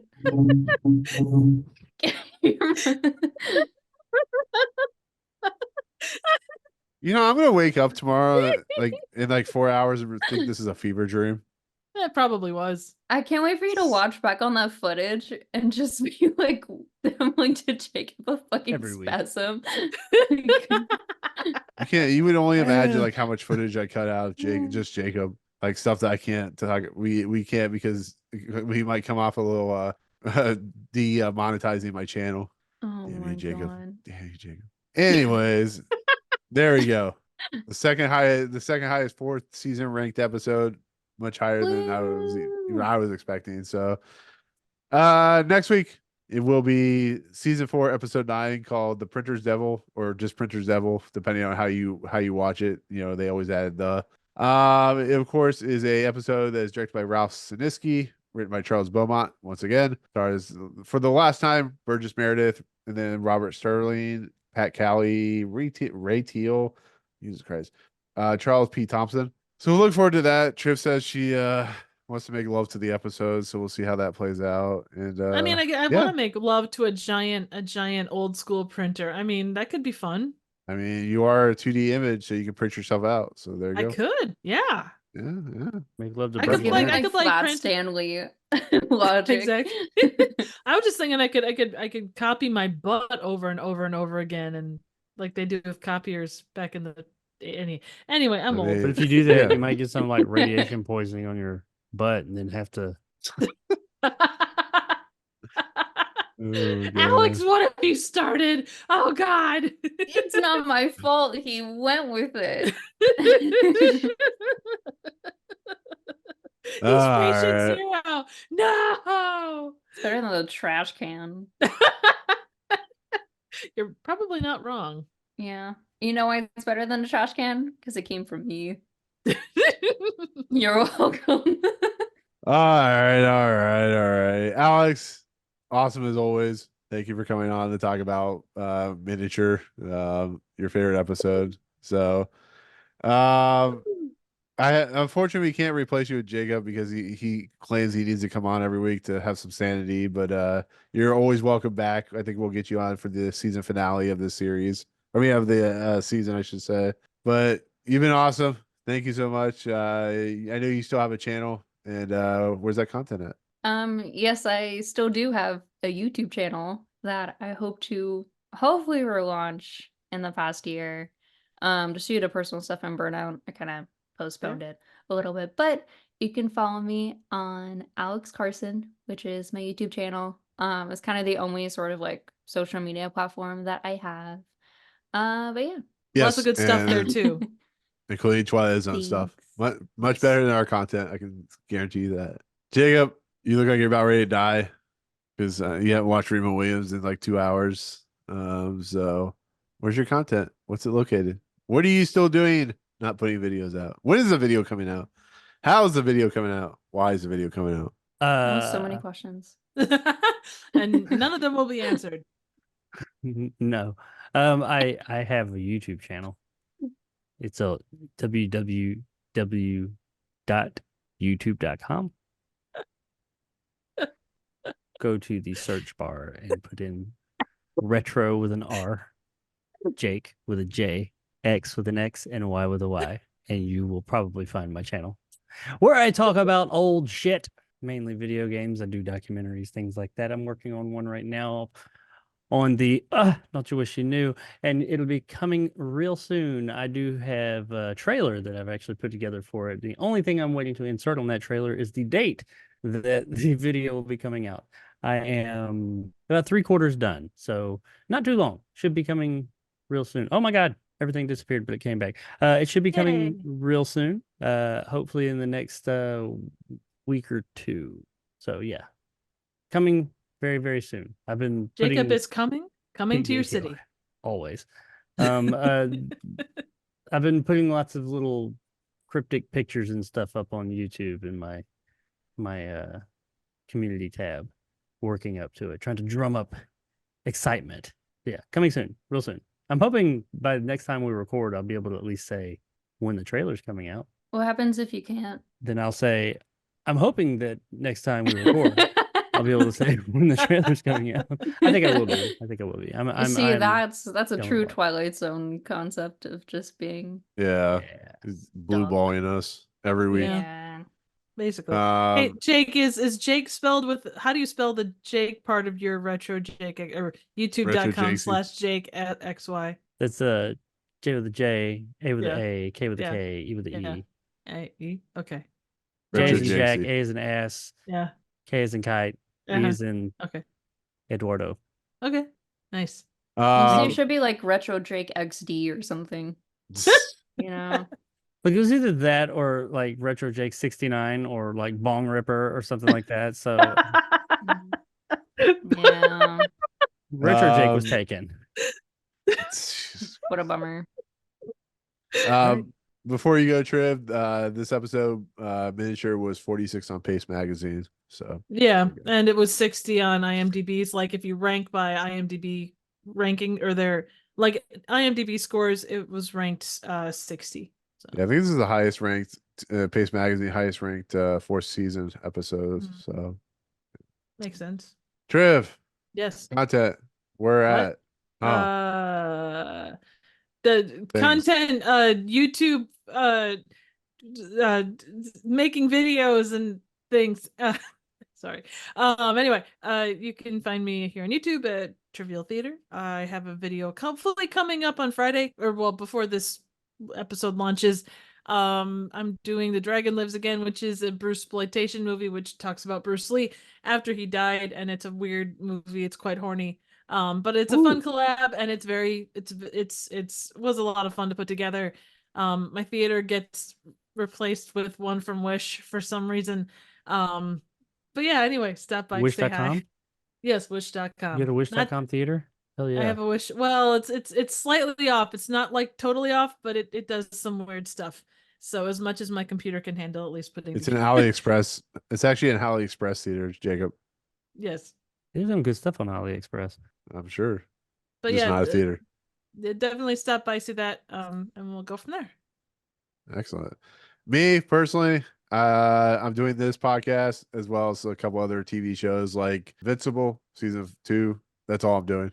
That's all I have. I did a movie review that didn't do very well, so we'll just leave it at TV shows for the time being. Anyways, that'll do it. It's time to head out. We're gonna go hang out in our doll houses and imagine that we're, Ken or Barbie or We are Knuff.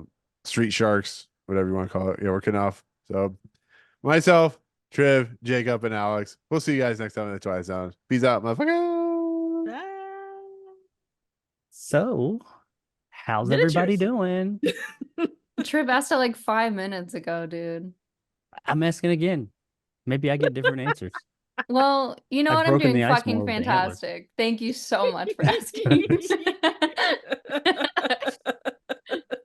When she asked, everybody was still kind of like being quiet and stuff. This has been interesting so far, hasn't it? I want to fashion them into a wearable way, like somehow like put them on a hat. They're very heavy though, so I don't know how that would work. Maybe a helmet.